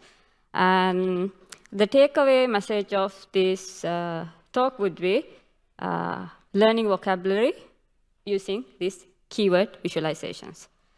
I assume that you all have seen this book at one point of your life, especially when you are a beginner for learning a language. As you can see, all these books have some sort of visual representations of objects which are related to the new words that you are trying to learn. So rather than having these pictures and text on books to learn new words, what would happen if we make the world around us a book itself that we could read? For example, we could physically label the objects in our environment to learn new words that also have the direct link to the situation and the context. But can we physically label everything around us? For example, assume that you need to learn part of the human body. Can we physically label them? It's not quite practical, right? So what would be the best way to make the world around us a book to read in an interactive manner? Rather than using physical labels, we can use digitally overlaid labels that can be generated by technologies like augmented reality. And also, this digital representation can easily expand when you want to learn another foreign language. Apart from showing the new words in the context, there are many more techniques for enhancing the vocabulary learning process. Keyword method is one of such effective methods when you can create a symbolic link between new and prior knowledge using associations triggered by keyword. In other words, you can connect the sound of a word you want to learn to a word that you already know in either your first or target language. Through this process, you can create a mental image that helps you to remember the association. For example, the Japanese word for apple is ringo, which is in English sound like ring and go. As you can see here, this ringo can be imagined as a ring is going for a walk, holding hand with apple. Like this, we can create these mental images. So we thought that it would be really interesting to see what would happen if we incorporate this keyword method to a context-based AR vocabulary learning environment. So in our research, first we categorized previous work, which have been done for AR-supported vocabulary learning. Despite the fact that prior work looked at AR for vocabulary learning, discovering several benefits such as better improved retention, high enjoyment, motivation, and engagement, none provide a direct comparison of AR application that runs on a head-mounted display to the same runs on non-AR interface. And also, we couldn't find any vocabulary learning AR application that combines keyword include visualization. So we believe that those comparisons would help us to answer these questions. Is there a significant effect of real-world context in vocabulary learning scenarios? Can animated visualization of keywords help to enhance vocabulary learning? In order to answer this question, we developed two prototype systems for vocabulary learning. One is on an AR head-mounted display, and the other one on an Android tablet device. Both AR and non-AR systems combine the keyword method with physical object. With the AR head-mounted display, users can look around the physical environment or a physical room where certain objects are labeled with a button indicating that their translation is available. In the non-AR condition, users can see an image of the same physical room where also the objects on the image are labeled with buttons. As you can see here, in the AR keyword method condition, when a user clicks a button with a hand gesture, the English and Japanese word as well as a keyword appears. In the AR keyword plus visualization condition, apart from the English Japanese word and the keyword, an additional visualization of the keyword also appears. As same as in the AR keyword method condition, in the non-AR keyword method condition, when user click a button on the image, the keyword appears with the English and Japanese word. And in the non-AR keyword plus visualization condition, an additional visualization of the keyword also appears. Here you can see the study design of our work, which has considered the interface as the between subject factor and the instruction mode as the within subject factor. In order to find out more detail about the complete design of this study, please read our vocabulary paper. So in our study, we have two independent variables, the interface, which is either AR or non-AR conditions, and the instruction mode, which is keyword or keyword plus visualization condition. Each independent variable was evaluated against multiple dependent variables, such as recall, mental effort, and efficiency. Because of the time limitations, we only present some selected results of our evaluation. First, we present results for the participants' immediate recall performances. There, our results show a significant main effect of interface on immediate recall performances, where participants' immediate recall scores are significantly better in AR condition compared to the non-AR condition. For the instruction mode also, our results show a significant main effect on immediate recall, where participants' scores in keyword plus visualization is significantly better than in only keyword method. We also present results for participants' delayed recall performances, which we conducted after 7 days of the study. There, our results do not show any significant main effect between interfaces on delayed recall performances, which we measured after 7 days. However, for the instruction mode, our results show a significant effect on delayed recall performances, where participants' scores in keyword plus visualization are significantly better than in only keyword method. Then we present results for the participants' mental effort. Our results also show a significant main effect on interface on participants' mental effort, where mental effort is significantly lower in AR condition compared to the non-AR condition. For the instruction mode also, our results show a significant main effect on participants' mental effort, where in keyword plus visualization method, significantly lower than the only keyword method. Finally, we present results for the participants' immediate efficiency. We also calculated this immediate recall efficiency of the participant, considering their immediate recall performances and mental effort matrices. For more information, you can also find the equations and everything that we use to calculate these learning efficiencies.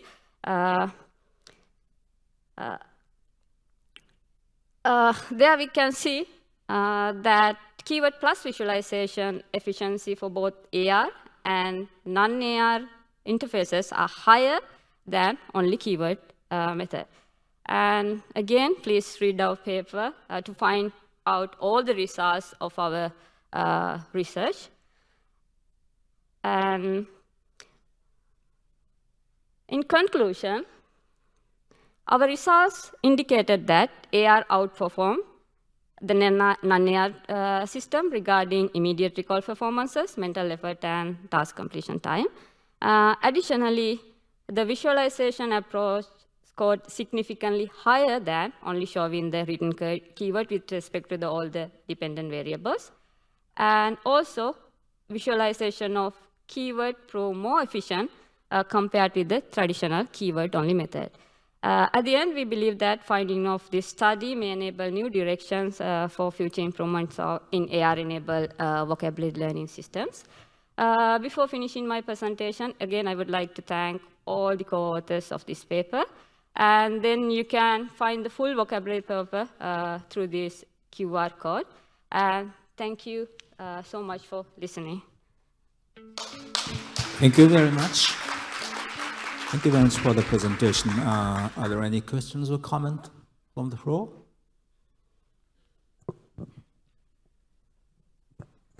Yep. I have one question. Have you thought about using AI and machine learning to create this translation in the beginning? I really like the Ringo example, for example. Yeah, what are your comments on that? Yes, we have. So we are currently working on that. So it's like, this is like, this is like providing this association that we generated. So our next step would be allow the user to create their own association and incorporate them with the systems, like the full personalized version of this study. All right, thank you. Are there any more questions or comments?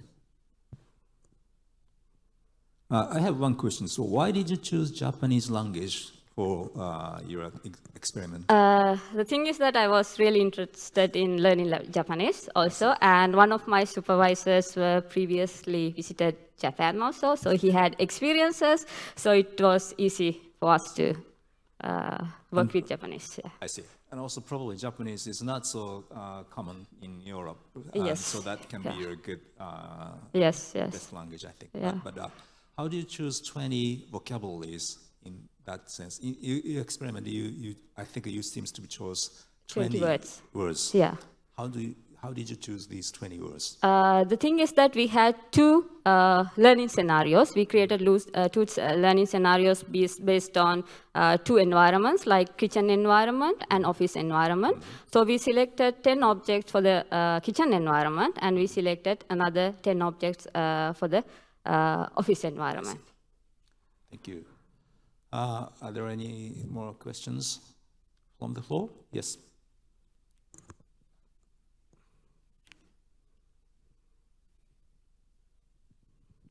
Hi there, great work. I just had a question about how you created the vocabulary sets. Was that like a manual set of vocabulary? And if possible, would this be extendable to a system that uses object detection to automatically detect the vocabulary around you?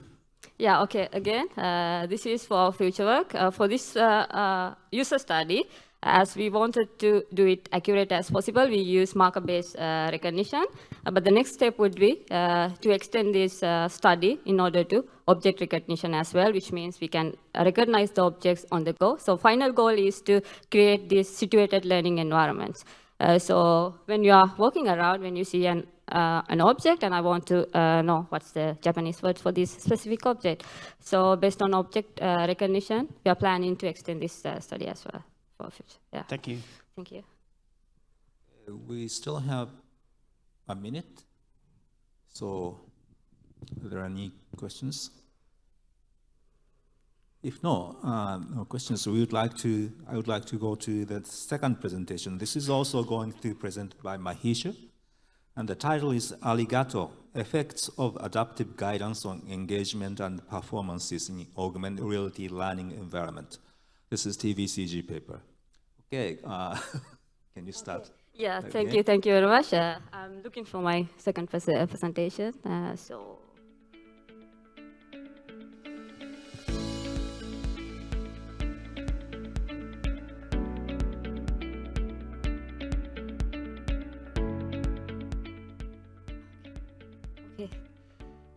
Okay, hello again. And then arigato for still staying here to listen to my next talk as well. And this time also I'm going to talk about another language learning project that we did, arigato, effect of adaptive guidance on engagement and performance in augmented reality learning environments. Again, I would like to thank all the co-authors of this paper, Professor Aaron, who is also in the audience, and Clint Chopit-Puchihar, Alice Toniolo, Angela Miguel, Matthias Grün, who have also joined virtually. So at the end of this presentation, the takeout message would be designing adaptive guidance in augmented reality environments. In my previous presentation, I talked about vocabulary learning with keyword method in AR and non-AR interfaces. And based on the results, we showed that AR outperforms non-AR condition. In this research, we propose a simulation of an experiential learning environment with adaptive guidance in augmented reality addressing the problem of language learning scenario. This famous philosopher, Confucius, was once said, learning without reflection is a waste, and reflection without learning is dangerous. So keep it in your mind, and then you would understand at the end why we chose this quote as well. So experiential learning is one of the most adapted learning model in education that describe the process of learning through experience, or more specifically, learning by reflection on doing. One of the most influential model of experiential learning is the Cobb's experiential learning model. This model is represented by 4 learning stages: concrete experience, and reflexive observation, abstract conceptualization, and active experimentation. For example, imagine our life, yeah? So in our life, we learn something every day. And also we make mistakes and try to get some advices and apply them back, not to do the same mistake again. This is simply what experiential learning is about. So in this experiential learning cycle, learners can enter the learning cycle at any stage. So because there is no current like step-by-step guidance to go start stage, but all the stages in this cycle must be addressed for a meaningful learning outcome, which means that in experiential learning, it would be beneficial to have some sort of a guidance or support to move from one stage to another in the experiential learning cycle. However, this support could be different from person to another. For example, a person might be able to learn new words just reading a book with some pictures, while another person may need a different type of support like keyword visualization, as I described in a vocabulary paper. And also, a person might be able to solve a problem with a small nudge or after just explaining it once. But there can be another person who needs more guidance or repetitive instructions with different type of examples to solve the same problem. This means that when designing guidance, there are different dimensions of guidance that we should consider, such as the type, or in other words, what kind of support should provide, the amount or how much instructional support should provide. Then technologies like augmented reality can be used to simulate various experiences by combining the physical environment with adaptive digital elements that can be manipulated by the users. This means that AR can be used to replicate the real-world experiential learning scenarios. For example, as you can see in top right, the learning physics using projection-based AR, and top left, you can see a collaborative learning environment using augmented reality head-mounted displays, and then learning geography using tangible and projection-based AR, and finally, learning chemistry with handheld augmented reality. So likewise, we can create these experiential learning scenarios for different learning conditions. Here in this research, we categorize previous work of AR-supported language learning based on 3 different dimensions: the hardware use, guidance provide, and learning methods used. There we couldn't find any language learning AR application that focuses on the experiential learning cycle. And also we couldn't find any prior study that provides adaptive guidance by changing the amount or type of instruction for different user needs. Further, we are unaware of any work that focuses on the keyword method as the type of guidance used to support language learning in environment, apart from our previous vocabulary study. So we built Arigato, an AR prototype, which aims to effectively support learners to proceed through the experiential learning cycle, facilitated by adaptive guidance. The adaptation is done by changing the amount and the type of guidance for different user needs. Here you can see a short video of the active experimentation stage of Arigato prototype. And as you can see, users can select these models out of predefined models, and then they can create the association and experience these learning conditions. In our study, the amount of guidance is represented with fixed amount, which is the same for all the users, and adaptive amount, which decreases based on the learner's performances. The type of guidance represent as fixed association using predefined 3D AR models of the vocabulary being learned, and adaptive association using the self-selected 3D AR models to create keyword association in the vocabulary being learned. For more details about the simulations of all the learning stages, learning scenarios, please again read our paper, Arigato paper. So with Arigato prototype, we aim to answer the following research questions. First one is, how do the dynamic adaptation of AR guidance influence learners' recall of previously learned information, their mental effort, task completion time, and finally, the instructional efficiency. And then, how does learners' engagement with AR content in terms of task completion time, mental effort, and motivation affect their performances, like recall and also the learning efficiency. In this study also, we have 2 independent variables, the amount and the type of guidance. Each independent variable was evaluated against multiple dependent variables, same as in our vocabulary study. Here also, we only present some selected results from our evaluation. In this study, we considered the amount of guidance as the between subject factor and the type of guidance as the within subject factor. First, we present results for the participants' immediate recall performances. The results show that the effect of amount of guidance in immediate recall is statistically significant, where immediate recall in the fixed amount of condition is better compared to the adaptive amount of condition. Similarly, the effect of type of guidance on immediate recall is also significant, where the immediate recall in the adaptive association that we use mental images is better compared to the fixed association condition. And we also present results for participants' delayed recall performances. For the delayed recall also, the effect of amount is statistically significant, where delayed recall in the fixed amount, again, is significantly better compared to the adaptive amount condition. And the effect of type on delayed recall is also significant, where the delayed recall in adaptive association condition is significantly better compared to the fixed association condition.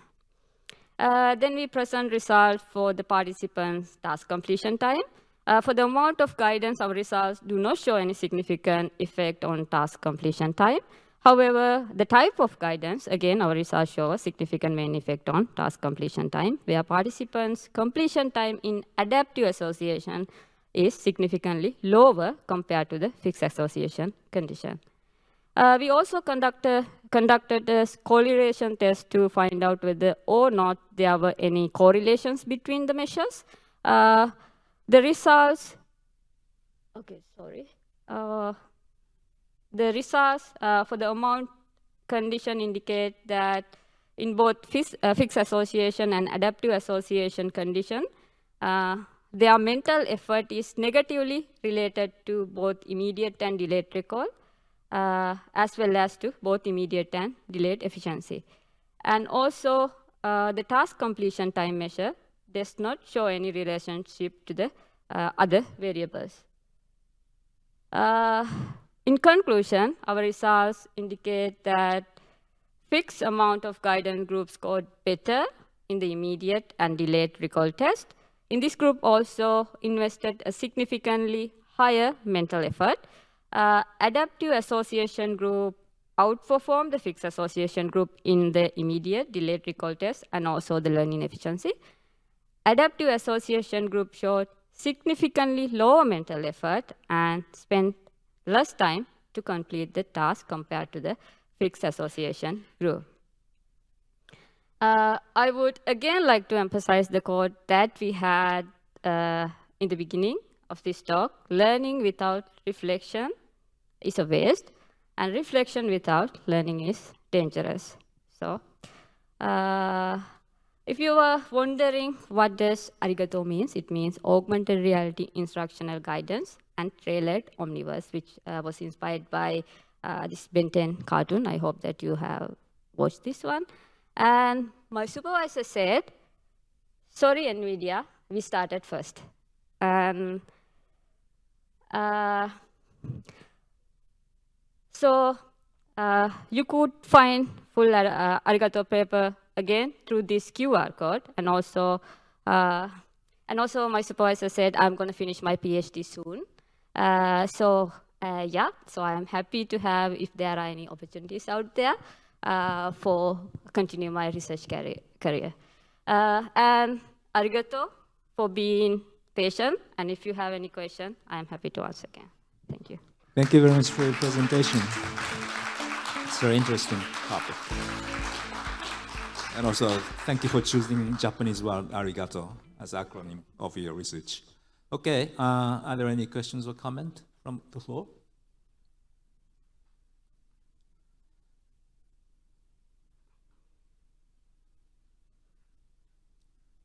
I have one question. So that in terms of you said that the adaptive association group outperformed in the fixed association.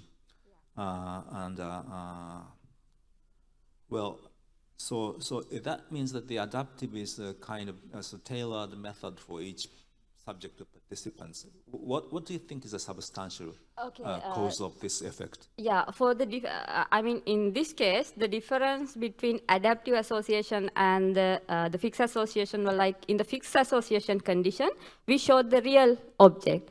Like if it is a bottle, we had the 3D model of a bottle.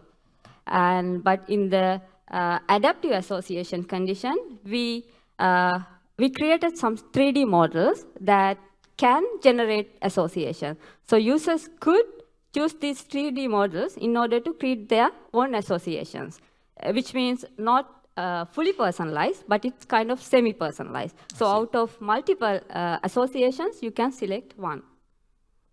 I see.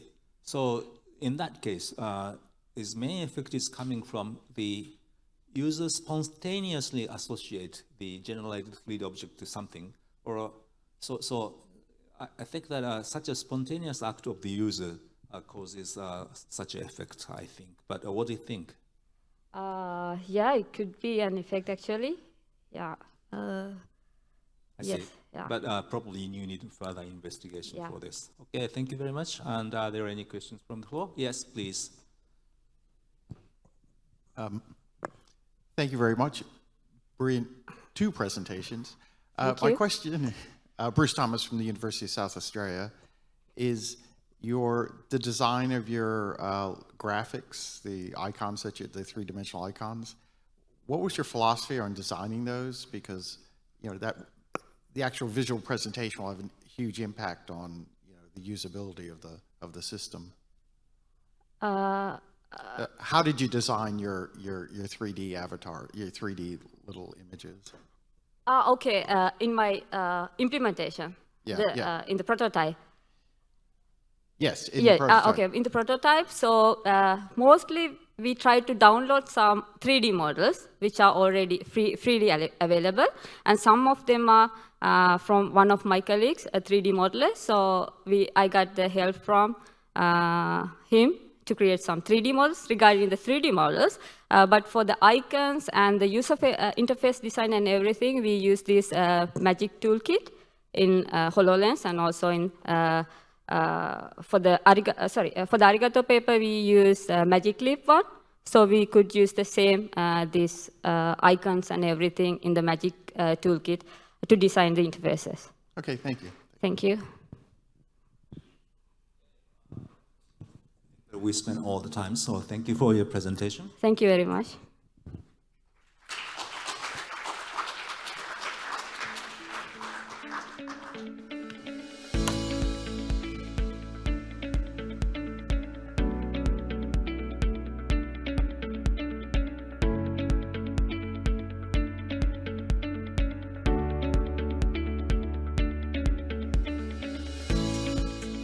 So the third presentation and fourth presentation from now is the ISMAR paper.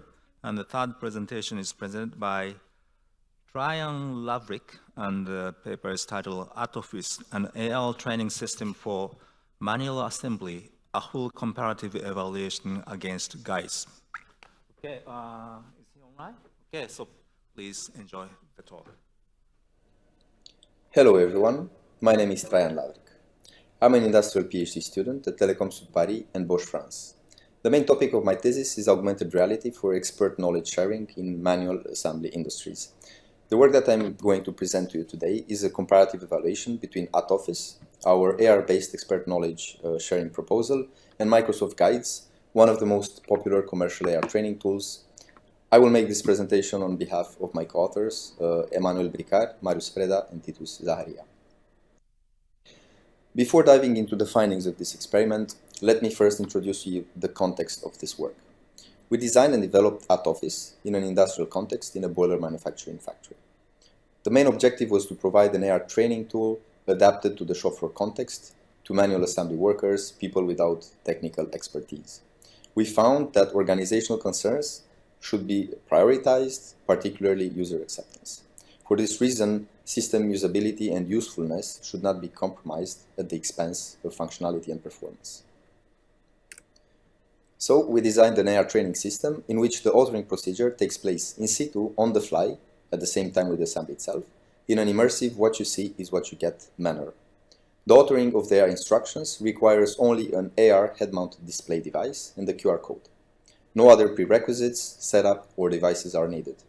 The shop floor expert captures his assembly expertise by only using visual assets that can be captured with the considered AR device, including text, photo, and video. We call these low-cost visual assets as the authoring cost is low compared to the 3D CAD data and animations.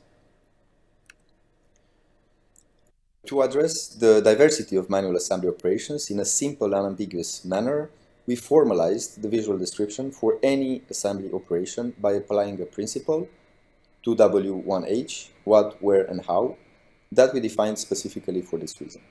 Each assembly operation is therefore described in 3 steps, as illustrated in Figure 1. First, the author describes briefly what the task is about by using dictation. Then he indicates the physical location of the assembly with a predefined arrow by using natural hand interaction. And finally, he describes the execution of the task, either by capturing a first-person view photo or a video, depending on the complexity of the task. Then, he spatially registers the visual elements to be in the same field of view with the assembly itself.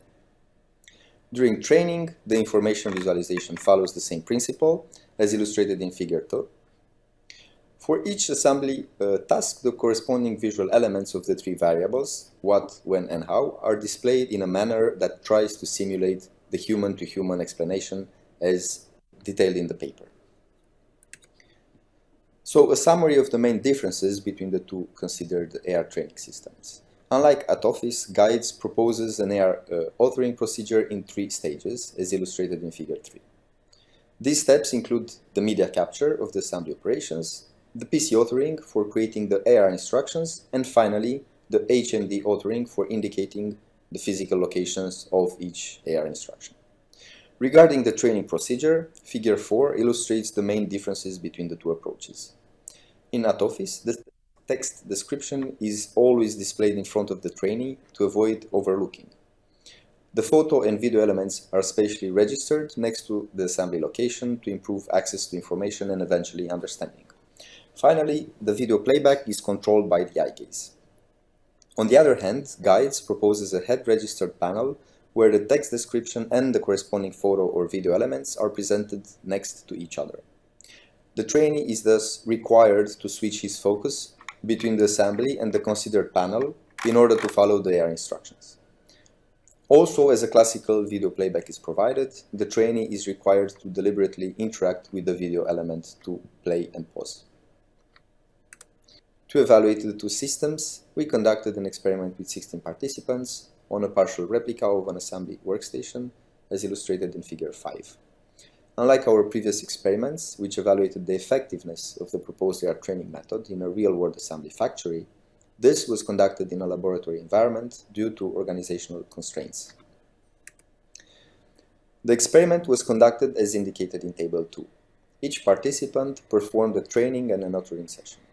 During the training session, the participant was required to execute a sequence of 14 assembly operations twice, once with at Office and once with Guides. During the second stage of the experiment, the participant was required to author the AR work instructions of the considered 14 assembly operations by using both authoring tools as well. To avoid bias, the usage of the tools was inverted for every next participant. We measured completion times, error rates, perceived mental workload, and system usability separately for training and authoring with both tools. The most relevant findings of the experiment are as follows. During training, Guides reported 4 errors, while at Office reported none. 3 out of 4 errors were committed on an assembly operation specifically designed by us to test the effectiveness of the information visualization technique, illustrated in Figure 6. Our previous experiments suggested that the presentation of the visual elements should support user attentiveness in order to avoid errors. Displaying the visual information in the same field of view with the assembly itself, as proposed in at Office and illustrated in Figure 7, seems to address this concern. This finding is in line with the spatial continuity principle, which states that better learning performance is achieved when corresponding words and pictures are presented near to each other. Regarding the assembly times during training, as indicated in Table 3, at Office was by 19% faster than at Guides when both tools were used during the first assembly cycle. During the second cycle, at Office was faster by only 4%, indicating that our approach leads to a significant time improvement when the trainee needs full support to execute the assembly. We know that every participant performed better during the second cycle independently on the training tool used, as illustrated in Figure 8. The subjective measurements indicate that the mental workload was significantly higher for Guides than for at Office, as illustrated in Figure 9. At Office reported better mental workload on each of the 6 dimensions of the NASA TLX questionnaire. Furthermore, the average score of each participant was in the favor of at Office as well. Similarly, for the system usability, illustrated in Figure 10, Guides reported a statistically significant lower score than at Office. According to a SUS adjective rating proposed by Bangor, the overall score for Guides is good, while for at Office is excellent, close to best imaginable. Concerning the error rates committed during the authoring of the AR instructions, at Office reported 2 errors, while Guides reported only 1. All 3 consisted in skipping the authoring of an AR assembly operation, suggesting that the lack of assembly experience of the participants led to this outcome. Regarding dictation in the case of at office and keyboard input in the case of guides, the reported error rates are insignificant. Due to the differences between the two authoring procedures, an objective error rate evaluation is perhaps not possible. However, the data suggests very close performances of the two authoring systems in terms of error rates. Regarding the reported authoring times, as indicated in Table 4, at office was by 36% faster than guides when both tools were used during the first assembly cycle. During the second one, at office was faster by 48%. At office reported a time improvement of 21% in the second cycle, whereas for guides the improvement was only 1%. This potentially suggests that the authoring with at office can be further improved with experience. Finally, unlike training, we note that every participant performed better with at office independently on the assembly cycle, as illustrated in Figure 11. The subjective measurements reported for the authoring procedures indicate that the mental workload was significantly higher for guides than for at office, as illustrated in Figure 12. At office reported better mental workload on each of the 6 dimensions. Except one, all participants reported the lower average perceived mental workload for at office. Concerning the system usability score, illustrated in Figure 13, guides reported a statistically significant lower score than at office. The overall score for guides is therefore considered to be okay, while for at office is good, close to excellent. Finally, we note that both the quantitative and qualitative experimental results support our hypothesis, except the first, H1, suggesting that the proposed AR system can be used effectively and efficiently by inexperienced workers in a matter of minutes for both training and authoring procedures. The proposed visual description and information conveyance of manual assembly in AR seems to be adequate, as at office did not report any assembly error during the training procedure. In line with our previous experimental results, we validated the effectiveness of low-cost visual assets for conveying assembly information in AR, with first-person view video demonstration as central part, thanks to its power of expression and flexibility. Thank you very much for your attention. I'm happy to take questions now. Thank you very much for the presentation. Now we're open for questions and comments. Yes, please. Thank you very much. The first thing I would like to say is thank you very much for creating a very nice talk that we could watch remotely. You put a lot of effort into making a very good presentation. So thank you very much for that. And sorry you can't be here, but thank you very much. The next, my real question is the time difference between the two conditions. Can you unpack what's happening? Because that's a significant difference, like 36% time difference. Can you explain where people are spending so much time between those two different conditions? Yes, good morning, everyone. Can you hear me? Yep. First of all, great. Yeah, thank you for the question. Yeah, so mainly the huge difference is because in guides, the authoring procedure takes place in 3 steps, meaning that the users, they have to capture images and videos offline. That means they have to go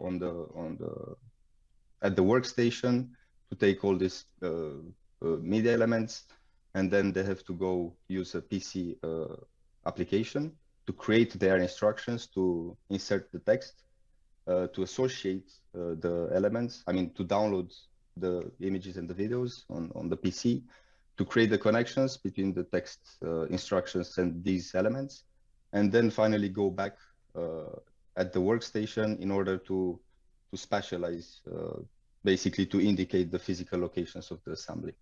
So as it was one of the slides was presenting this, it's a 3-step authoring procedure. So mainly this takes the most, makes the difference between the two approaches. So big. Thank you. Are there any? Please go ahead. Actually, if I can continue, this where we conducted our case study, this is a big concern, the time, because people in the industry, they're not even interested in using a tool, a tool which is based on emerging technologies, unless it's very fast, very simple, and very efficient. So once you tell them, like, look, I have this tool, but you have to use several devices, several applications, maybe people with different expertise, they don't even want to hear about it. So this is why we tried to propose an approach which is as simple as possible. Our approach uses only a HoloLens 2, the AR headset, and it takes place directly in front of the workstation. Nothing is needed, only the AR headset and the QR code for registration purposes. So. Okay, thank you. And are there any other questions from the floor? Yes, from the back.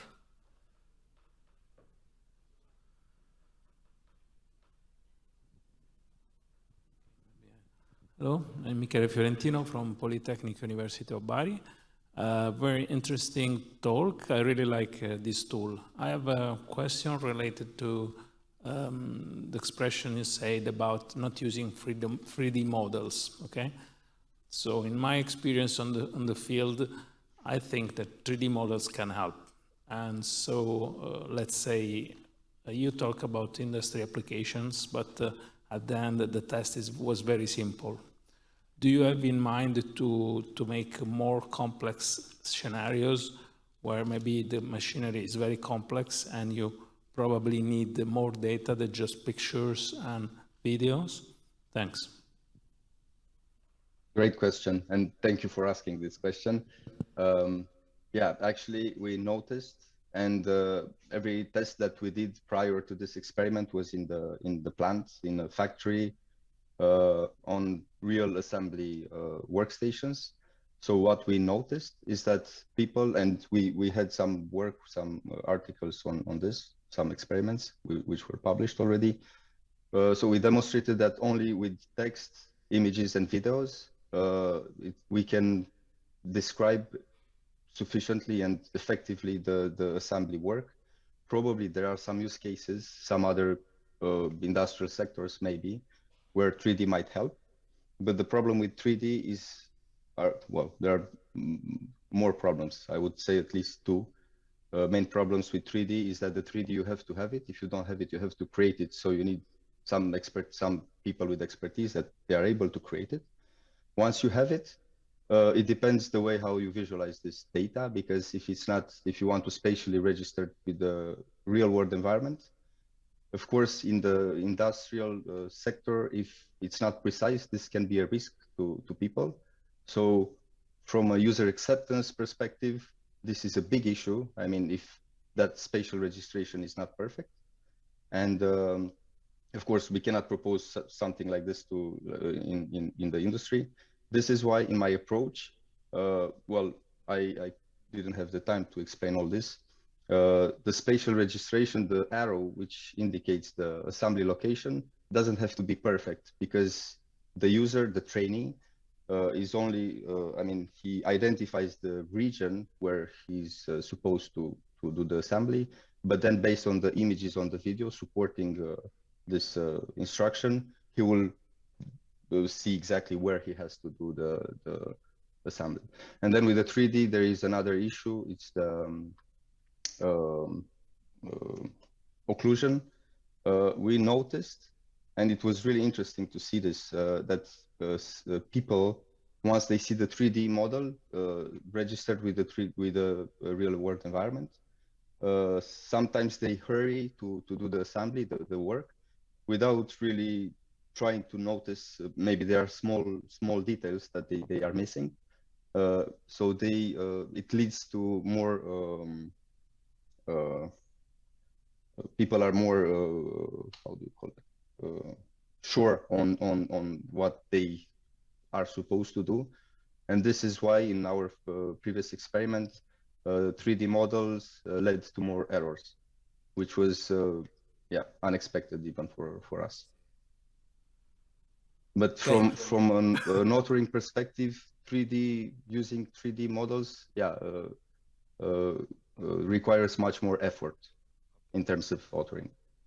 Okay, thank you. I think there's lots more to discuss, but time is running out. So Yes, probably let's please, if you would like to ask more questions, please directly contact the author. Okay, should I introduce the next presentation here? So, thank you very much. Thank you. Thank you very much. So the next speaker is Manuel Libolk, and he's going to present mixed reality communication for medical procedures, teaching the placement of this central venous catheter. Is that right?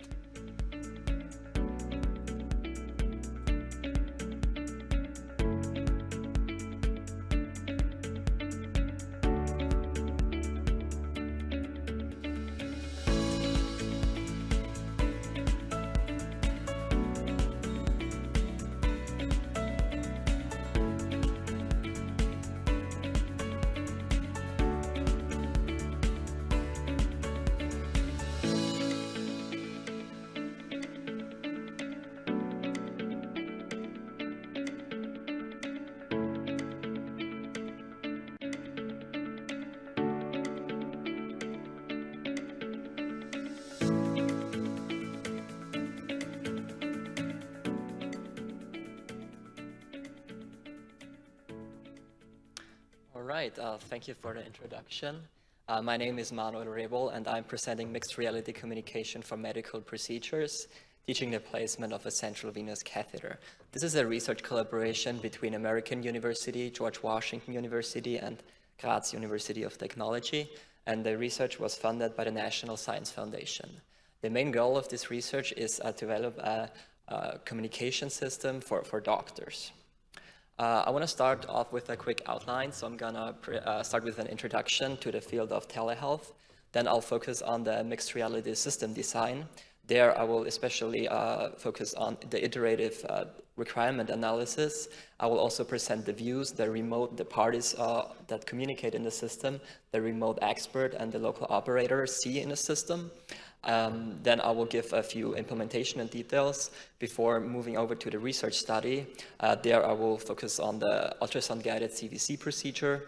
I will explain our study setup. We compared mixed reality against video communication. And then finally, I will talk about results and discuss them, focusing on workload and qualitative analysis. So, of course, in an ideal world, everybody has access to high-quality healthcare. This requires highly trained and experienced healthcare providers. However, procedural skill is not equally distributed. Geographically speaking, developing countries and also rural hospitals in first world countries don't have access to high-quality healthcare. Therefore, we need better or remote access to training and also for emergency assistance. And we also find that video communication is not adequate for certain procedures. So that's why we propose mixed reality for provider-to-provider communication. Our system can be used for both communication for training and also in emergencies. And in the picture, you can see a quick example. A remote expert uses medical tools, augmented medical instruments to guide a local operator through a procedure. So quickly, the most related work, or the closest, the related work that's closest related, are the Artemis system and ARTECMED. Artemis system is a system for remote surgery. So a remote expert wears VR goggles and guides a local novice, and they also can use gestures and annotations to guide the local novice. The other one is ARTECMED. That's all about ICU consultation. Compared to previous work, our work is more flexible and the system is portable. For example, we can move to different rooms in a hospital. We are also procedure independent. And also in our research study, we compare mixed reality against video conferencing. So yeah, the requirements for such a system is, first of all, visual communication. There, the remote expert needs to really get a volumetric view of the scene. Moreover, gestures are needed for communications, gesturing and also pointing. And also procedure-specific objects and annotations are useful for a remote expert to guide a local operator in these procedures. Yeah, we also need hands-free communication because usually the experts need both hands to really work on the medical procedures. And yeah, that's why hands-free communication is another requirement, as well as voice communication. So yeah, let me quickly explain the hardware we are using. So we use RGB, Microsoft RGB Connect RGBD cameras at the local scene to capture the volumetric view and send it over to the remote expert. The cameras are mounted on a modular mount, which we created. It's directly attached to the stretcher. And then the remote expert and the local operator, they both wear Microsoft HoloLens 2 headsets to communicate. And moreover, on both sides, we have a communication laptop, which is responsible for rendering and also for establishing the connection. So yeah, let's talk about the view. So the local view is dominated by the physical workspace. The local operator, most importantly, needs to see what's going on with the procedure. And then on top, there is some information augmented. Like in the image, you can see the remote local operator sees a webcam view of the remote expert. Is also presented with procedure-specific screens. And then moreover, the local operator also sees objects and the hands from the remote experts. And in contrast, the remote view is dominated by the augmented information. There, the remote operator sees the volumetric view, also a video view of the scene, and procedure-specific screens as well, and of course the tools to guide the local operator. So yeah, talking about the implementation. First of all, we had to make sure we implement the volumetric communication in real time. Then we also focused on off-device rendering to get the best quality in terms of rendering and send the rendered view over to the head-mounted display. We also focused on grid mesh enhancements to make sure the quality of the mesh is good enough for the procedures. And yeah, and another important thing is alignment. So we focused on point correspondent-based alignment to align the views between the volumetric cameras and also between the actors, such that they can collaborate. And for example, the remote operator can point at locations in the local operator's field of view. So let me quickly go about two of the enhancements we worked on in detail. The first one is incorporating historic readings to ensure that we have a temporal consistency view. So what we do is basically we consider historic reasons, and we find that about 200 milliseconds of historic readings already gives us a much more stable view. So we are able to recover missing vertices, stabilize mesh surfaces, and this in the end also lowers the bandwidth requirement of the system. The second optimization is about the edge refinement. There we move the edge vertices a little to have more natural edges in a way.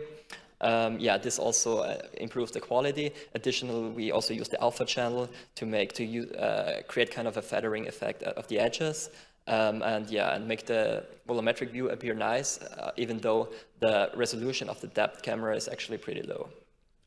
So yeah, this already brings me to the point where I can start to talk about our research study. So we decided to choose the following medical procedure, the ultrasound-guided placement of a central venous catheter.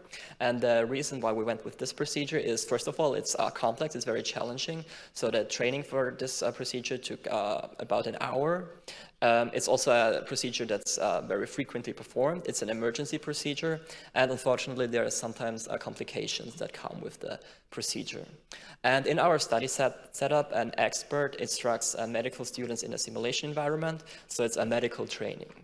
And we compare mixed reality against video conferencing-based communication. In total, we recruited 20 learners and 5 instructors, and we randomly assigned them into 10 mixed reality and 10 video sessions. And after the sessions were completed, the response we got was a workload survey where we analyzed the workload and also semi-structured interviews. Let me show you a video of the system. Okay, so here this is the local view. The local operator gets some instructions, can see the instructor on top. And yeah, and the instructor uses gestures and the objects to guide the local operator.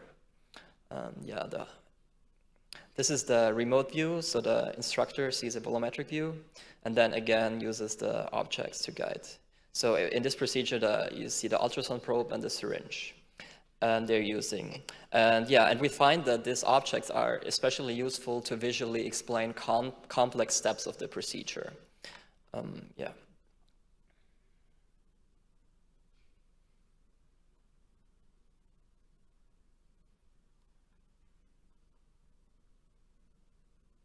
In addition to the visual augmentations, they also use a verbal communication on top of the visuals. All right. Yeah, this brings me to the point where I can talk about workload. So we used the NASA TLX instrument to evaluate workload. So we find no significant difference between video conferencing and mixed reality. We see that the mental demand and performance demand are highest for instructors and learners. And what we conclude from the results is that the technology is already pretty intuitive, and the way we designed the system is also intuitive to use, because we only had to give them a short intro of 3 minutes before they actually used the system and started the procedure. And yeah. So second, we also conducted the same instructors interviews, and from the interviews we learned the instructors told us that the volumetric view is very important for interaction. The video view is also important to see smaller objects and translucent objects, which are not really captured sometimes in the volumetric view because of limitations of the time of flight technology. And we also found the learning effect. After teaching multiple sessions, the instructors learned to use the technology or the objects more frequently. The trainees reported that they really liked the visual demonstrations that helped them learn faster. And also they reported that sometimes the instructor hands were a bit distracting, which tells us that in future versions, we want to only use or augment the hands when the instructor is really using them. So it doesn't, so it's not distracting during certain parts. Alrighty, this already brings me to my conclusion. So I introduced a mixed reality communication system for better procedural skill distribution in healthcare. We conducted a research study in which experts taught medical students the ultrasound-guided placement of a central venous catheter in a simulation setting. From the results, we learned that there is no significant difference in workload compared to video conferencing. And we also found that there are many new possibilities to explain procedural steps visually to the learner. In future work, it would be interesting to analyze the instructor's learning curve. We would also like to add performance measures and test the mixed reality system for other medical procedures. All right, this concludes my presentation, and now happy to answer questions. Right, thank you very much. Very interesting topic today. So, are there any questions? Yes. One over there. You can go first then. So thank you for your talk. I had a specific question with respect to the setup of your approach. Mm-hmm. So why were you motivated to use a Kinect, and why not use the data directly from the HoloLens? So you have the 3D point cloud from the HoloLens, and why were you motivated to have an external Kinect system to acquire the data and send it remotely? Okay. Yeah, thanks. Very good question. So one of the reasons is the quality of the depth sensor. The Kinect sensor of the Azure Kinect cameras gives us a better depth quality of the scene. And another one is stability and alignment. It would be harder to track and send the information over in real time to the remote operator using just the HoloLens. So these are the two reasons. Thank you. And then next question, please. Okay, thank you for your great presentation. And I want to ask, when do you expect that this kind of application can be used in production level? Yeah, very good question. I'm already in contact with healthcare providers, and I think there are a few interesting use cases, like, for example, telehealth in like remote, first of all, rural hospitals, but then also even like in ships and airplanes. So right now they mainly use calls and sometimes also phone calls and sometimes also video. But yeah, they all say that this is not really sufficient, that for certain procedures you really need spatial information and additional information. Yeah, I think there are still a few limitations due to the technology. For example, the time of flight sensor, which doesn't capture, like for example, tiny objects like needles in the scene, translucent objects. But I think like once these obstacles are resolved, yeah, I think the technology will be ready to be used for remote procedures. Okay, thank you. And we have one more question over there.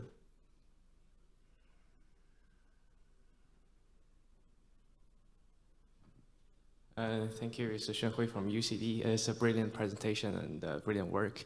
So I have a very little question. Is the instructor using the hand tracking to control all the virtual objects to do the demonstration, but to some extent, according to my knowledge, is not that accurate to precisely like introduce how the things work. So would that affect the learning process, and how would you like to address that problem in the future, maybe? Thank you. Yeah, I completely agree. There are some problems, sometimes problems with accuracy.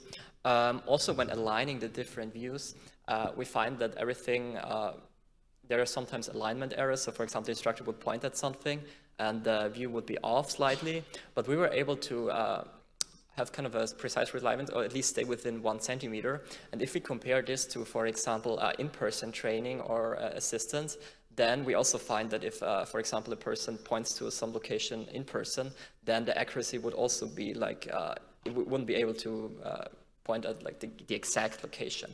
So we find like for the procedure, this 1 centimeter alignment was already good enough.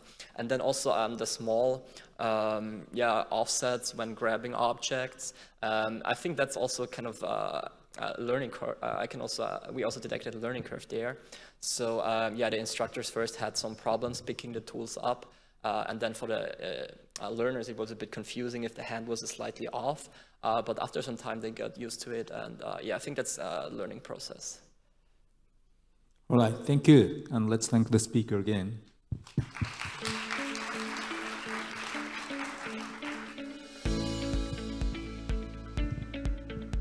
So the next presentation is by Michel Gattuo, and he's going to talk about biophilic enriched virtual environments for industrial training, a user study.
Good morning all, I'm Michele Gattullo from Polytechnic University of Bari. I will present this work entitled Biophilic Enriched Virtual Environments for Industrial Training, a User Study. This work fits into the context of Industry 5.0, which is a novel framework to reinvent the future of industry. And compared to Industry 4.0, it aims to restore a human-centric approach. In this sense, in the future, companies will rethink how workers and machine collaborate, placing the well-being of the workers at the center of the production process. Creating a healthy and happy workforce will be a key strategy to create lasting values for the companies. To achieve this goal, positive computing principles have to be applied. Positive computing, according to the definition provided by Sander, is the study and development of information and communication technologies consciously designed to support human well-being. A way to apply positive computing is through the biophilic design. Biophilic design is based on the biophilia hypothesis, according to which humans have an innate connection to nature, which affects their health and productivity. Biophilic design incorporates natural structures into the built environment, and this is what I personally experienced here arriving in Singapore. Biophilic design has been shown to positively impact human well-being in real working environments. As a consequence of this, there is a growing presence of green areas, plants, for example, in real workplaces. However, it's reasonable to think that in the future, many activities will be accomplished in virtual working environments thanks to the spread of the metaverse in our lives, including our job.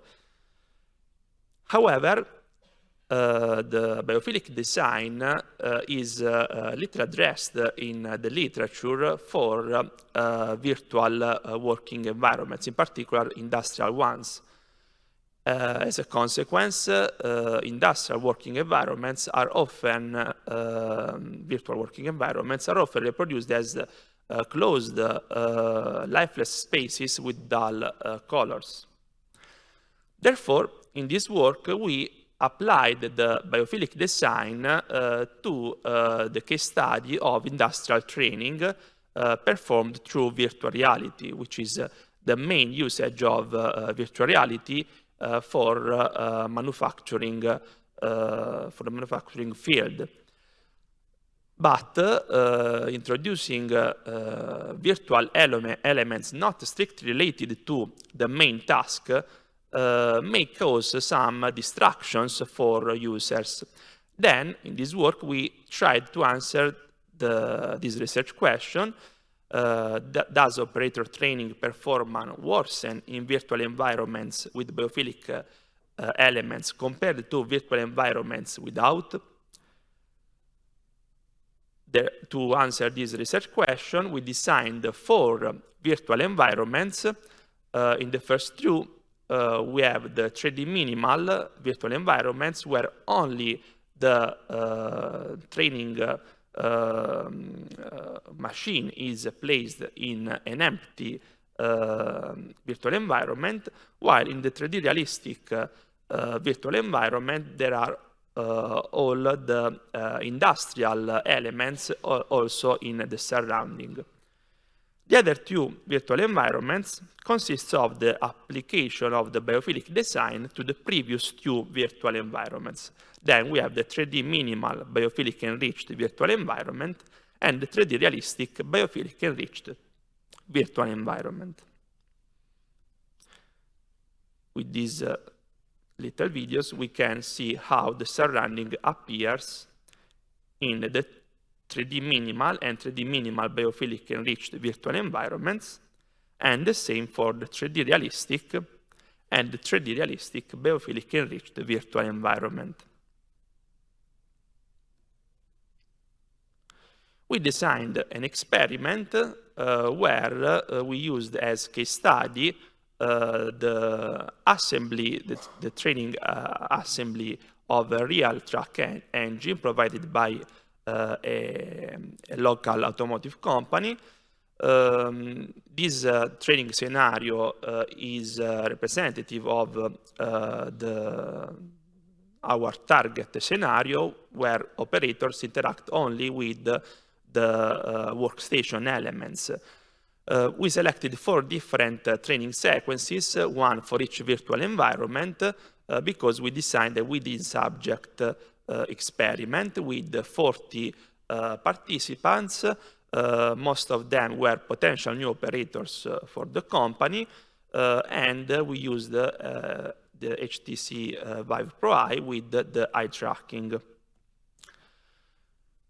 We measured these variables. First of all, the observation time, which is the time that the users spent from the instant when they enter the virtual environment to the instant when they press the start button, starting the training.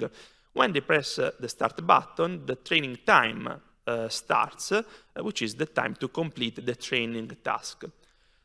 Thanks to the eye tracking, we also measured the object fixation time, which is the time that the user spent observing every component, like in this case the drill bits, virtual element present in the environment. We distinguished 3 categories of virtual elements: the training components, the biophilic elements were present, and the industrial elements in the surrounding were present. We also measured the user experience through the short user experience questionnaire. These are the main results of this work. As to the training time, we observed that there is no increase of the training time due to the presence of the biophilic elements. This result was observed both for the minimal and the realistic virtual environment. This result is further confirmed by the fixation time in the training phase. We observed that users focused on the training components and they observe the biophilic and the industrial elements in the surrounding only by chance. As to the observation time, we found that users spend time in observing the surrounding, in particular for the minimal virtual environment, where users were more attracted to observe the biophilic elements rather than observing an empty space. As to the fixation time in the observation phase, we found that users were more attracted by the biophilic elements than the training components, but in the realistic scenario, they were also attracted by the industrial elements in the surrounding. However, even in this scenario, we observed that users were more attracted by the biophilic elements respect to observe the components that will be used during the training task. As to the user experience, we found that the use of biophilic elements, as expected, doesn't affect the pragmatic quality of the user experience, while increases the hedonic quality with respect to the empty virtual environment. We can conclude saying that with this study, we could answer our research question, saying that there is not loss of attention with the biophilic elements in the training virtual environment. This means that there is no performance reduction in the training task, and this is important for the companies to apply this novel approach in the design of the virtual environments for the training. We also observed that users spent time in observing the 3D elements in the virtual environment, and this is also an important result because it means that operators can gain benefits from the presence of the biophilic elements in the virtual environment, with the consequent positive effects on their well-being. Finally, we found that the biophilic elements, even if judged not relevant for the training task, they contribute to increase the hedonic quality of the user experience, and this means that using biophilic elements, operators may be more engaged in accomplishing the training task.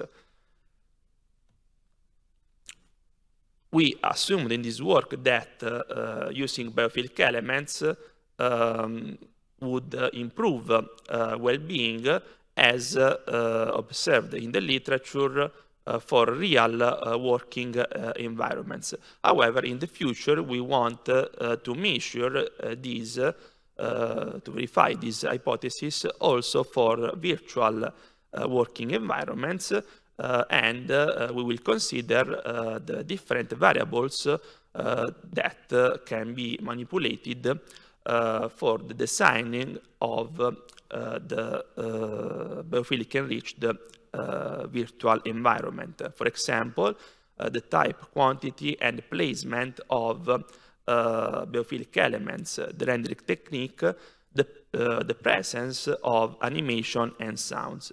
We will also evaluate the possible benefits of the customization of the virtual environment before the training, like the action that we can do with our desktop of the personal computer, where we can customize the background of the desktop. This is what we can consider for the future. That's all. Thanks for your attention. Thank you very much. Thank you very much for your presentation. Are there any questions or comments from the floor?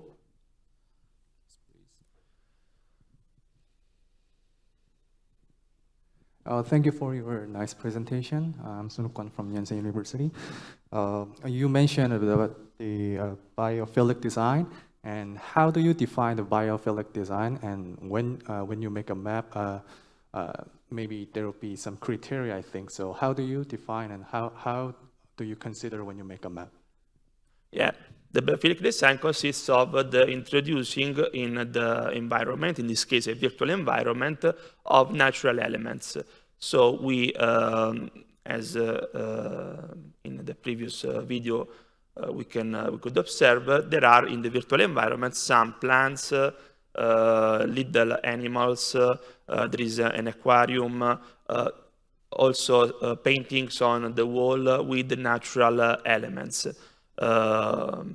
This is the biophilic design that we used in our approach in this study. Thank you. Are there any more questions?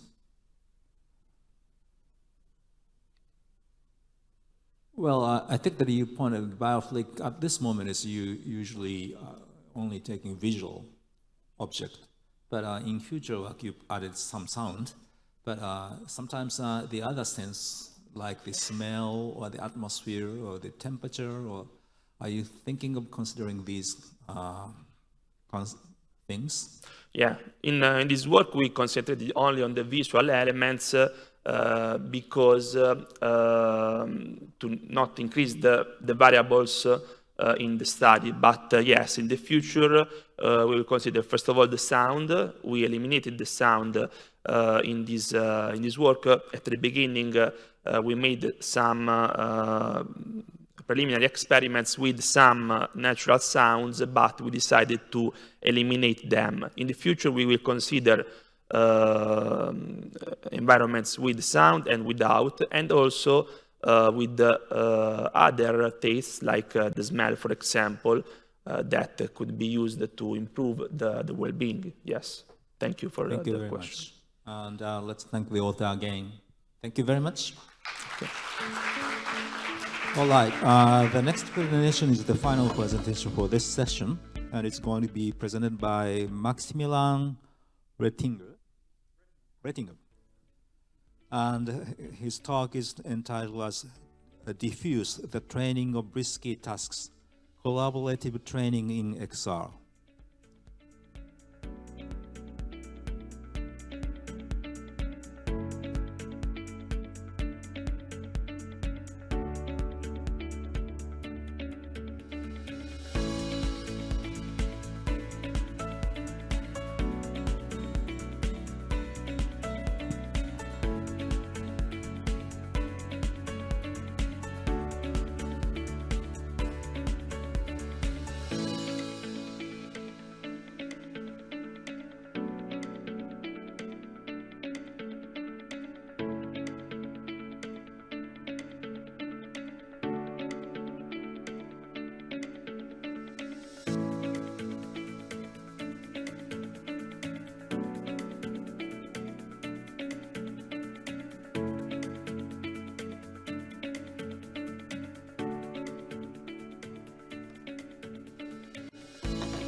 Okay, hello everyone. My name is Maximilian Rettinger. I'm a PhD student at the Technical University of Munich, and I will present you the paper titled Diffuse the Training of Risky Tasks, Collaborative Training in XR. So I think most of you are familiar with publications that demonstrated the exciting opportunities that XR offers to improve the training success. But many of them investigated just single-user scenarios, so the users completed the training without any expert or instructor, just by visual or auditive cues. But in critical or dangerous scenarios, where small ambiguities can have terrible consequences, it is not advisable to complete the training without any expert or instructor, as for example in the ordnance disposal training. So probably most of you are also familiar with the current situation in the Ukraine, but do you know that, for example, a female English teacher is trained to become an explosive ordnance disposal expert within 18 days? That sounds absurd, but it's reality in Ukraine in 2022. And the reason for this is the high demand for these experts, because ordnances such as cluster bombs are used, which spread many small explosives over a large area, of which about 40% are dots, so unexploded ordnances. And due to their small size, it is not only hard for the experts to find them, they are also interesting for children. And that's the reason why civilians and children are mainly killed and maimed by them. So we know there's a need for this expert, but is the training so complex? Yes, it is, because of the large number of different types of ordnances worldwide. For example, these ordnances differ not only visually due to their color, shape, or size, also due to the used explosives, their construction, and the ignition mechanism. And apart from that, there are also explosive traps. So identifying the ordnances is essential for assessing the risks and diffusing or detonating it in a controlled way. For investigating this, we created a training and chose the training procedure and content in such a way that no prior knowledge was required to avoid overwhelming the participants and to create comparable conditions. For this, we used the Soviet F1 hand grenade, which has proved as a suitable example. Thereby, the training focused on the functionality, the component designations, and the implications after detonation. And we designed the training content in cooperation with a training center for explosive ordnance disposal and a humanitarian foundation. The training procedure was divided into 10 steps. In the first 9 steps, an instructor explains the relevant content, followed by an open training, in which the participants were able to study the corresponding training material by themselves, while the instructor was still present to answer questions and clarify ambiguities. All this knowledge should allow the participants to identify this type of ordnance, assess the status, for example, secured, armed, or DUT, and to evaluate the associated risks. So by using this content, we explored the suitability of virtual methods for training civilian explosive ordnance disposal experts by comparing these 3 different collaborative methods: a conventional training in real world, a HNB-based training in virtual reality, and a cave-based training in mixed reality. In the real-world training, as tools, we used a 3D printed replica of a grenade and a 2D drawing on a paper sheet for assigning the components designations. The 3D printed replica is one of the most up-to-date tools. Its firing mechanism can be interactively tested by pulling the safety ring, whereby the firing pin is no longer fixed and is pressed against a primer by the force of a spring. The cross-sectional view and the different color-coded model components help to distinguish between the grenade's technical operation and inner composition. In the VR and mixed reality training conditions, the component designations were next to the virtual grenade instead of the 2D drawing paper sheet where it was printed. Here you see the virtual environment of the 2 conditions, so VR and MR, which included a virtual touch screen to control the respective steps, and a table on which the grenade can be placed when the users didn't want to hold it in their hand anymore. And as seen in the image, the grenade on the table could also be scaled by the touchscreen in order to see certain components more clearly. This figure shows the VR training in which the instructor and the student were an HTC Vive and the HTC Vive controller to hold the grenade or to interact with the virtual touchscreen. Both people were represented as avatars whose movements were stabilized with an inverse kinematic. And since it was a multi-user application, both people were able to perceive each other in real time. For the mixed reality training, we used a four-sided cave, while the people were shutter classes. Since the experiment took place in a single view cave, the experiment was only correctly rendered from the student's perspective, which means that the co-located instructor couldn't perceive the virtual environment correctly based on his position and view. But this study did not refer to the instructor's performance, so the student was not influenced by this limitation. In a between subject study, we compared the three different training approaches to assess the differences between for the training success. As dependent variables, we used the training duration, the user experience by the UQ questionnaire, the workload with the NASA TLX, and the subjective interest and success by a Likert scale question, and the learning success by an online test. So for that, we recruited 75 participants, which were equally distributed to the three conditions regarding the age, level of education, and gender. And all of them were students or PhD students. And with a briefing and questionnaire and training tasks, the study took about 10 minutes per participant. And the training duration indicates that participants of the VR and MR training spent significantly more time. And after completing the training, participants rated the user experience questionnaire, and the graph shows the 6 UQ scales, in which the mixed reality training performed best, followed by the VR training. Regarding the workload, the overall score of the RTLX indicates that the VR training perceived the best average score, followed by the mixed reality training. Here the participants rated the question. The exercise topic was convened in an interesting way, and participants were significantly more interested in the mixed reality training than in the real training. Here the subjects rated the question, I feel able to transfer what I've learned without any problems. Thereby the mixed reality training achieved the best results again.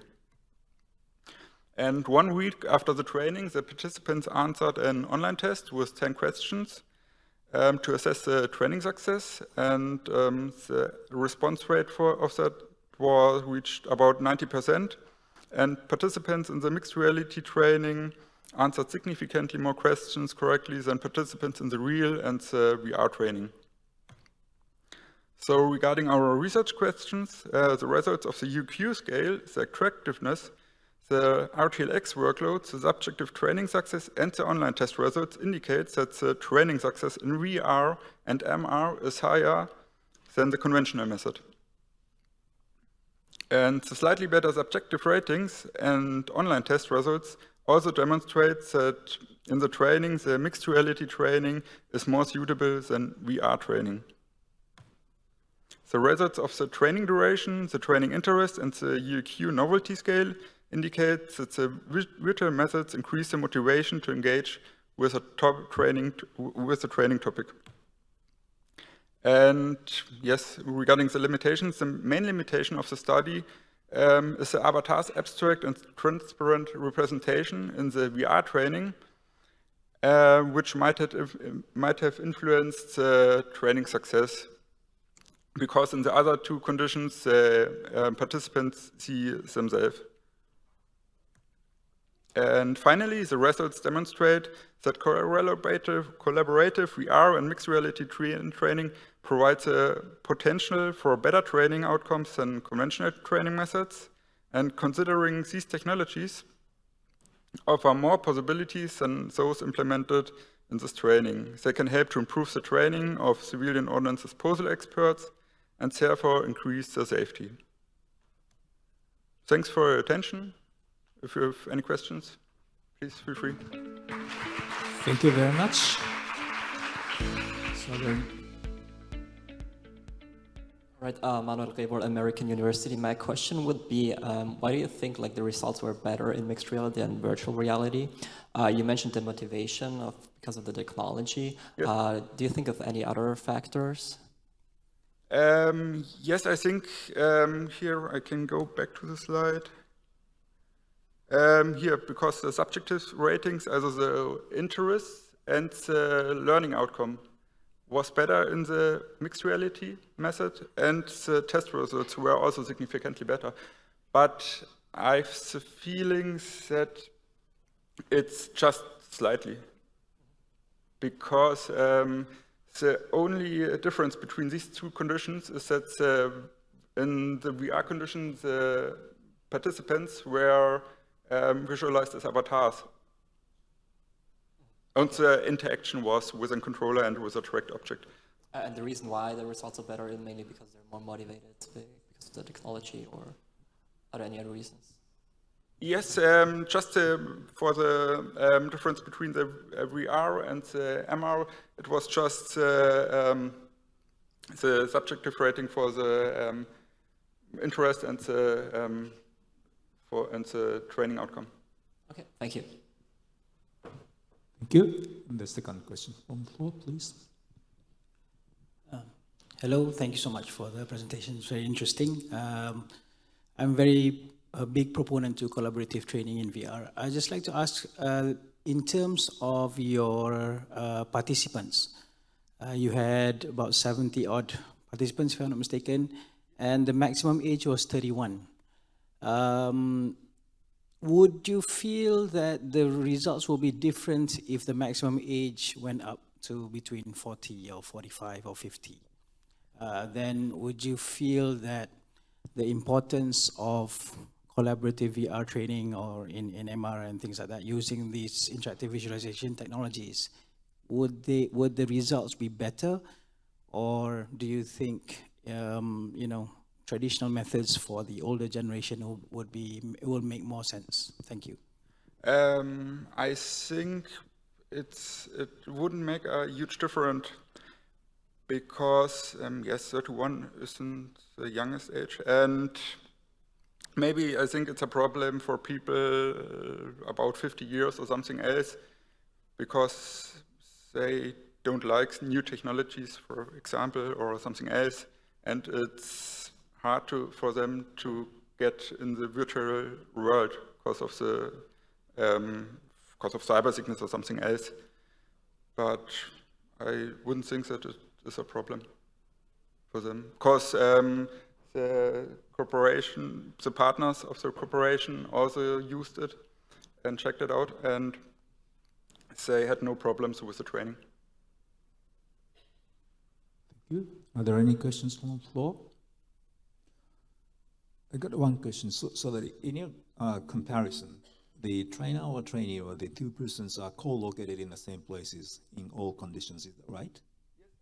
And but still in VR condition, there might be a chance for, how can I say, these participants maybe be far away from each other. Yes, correctly. That would be possible, but in this scenario, they were in the same room because of the auditive components and for other aspects. So, but that means that the VR has more potentials if the training has to be done remotely. Yes, exactly. Because one problem, for example, in the Ukraine is now that the teacher, for example, has to transfer from the Ukraine to where is it? To another country. I don't know. I forgot it. And so they could learn remotely the basics, for example. Do you have any idea to investigate if that possibilities of doing remote collaboration? What? In the future, do you have any idea of doing comparison in case of remote collaboration? Yes. I see. Thank you. Are there any more questions? If there's no, I think this concludes the session, learning and training. And let's thank all the speakers and also those who raised the question and comments. Thank you very much. and the lunch is ready. Okay, thank you very much.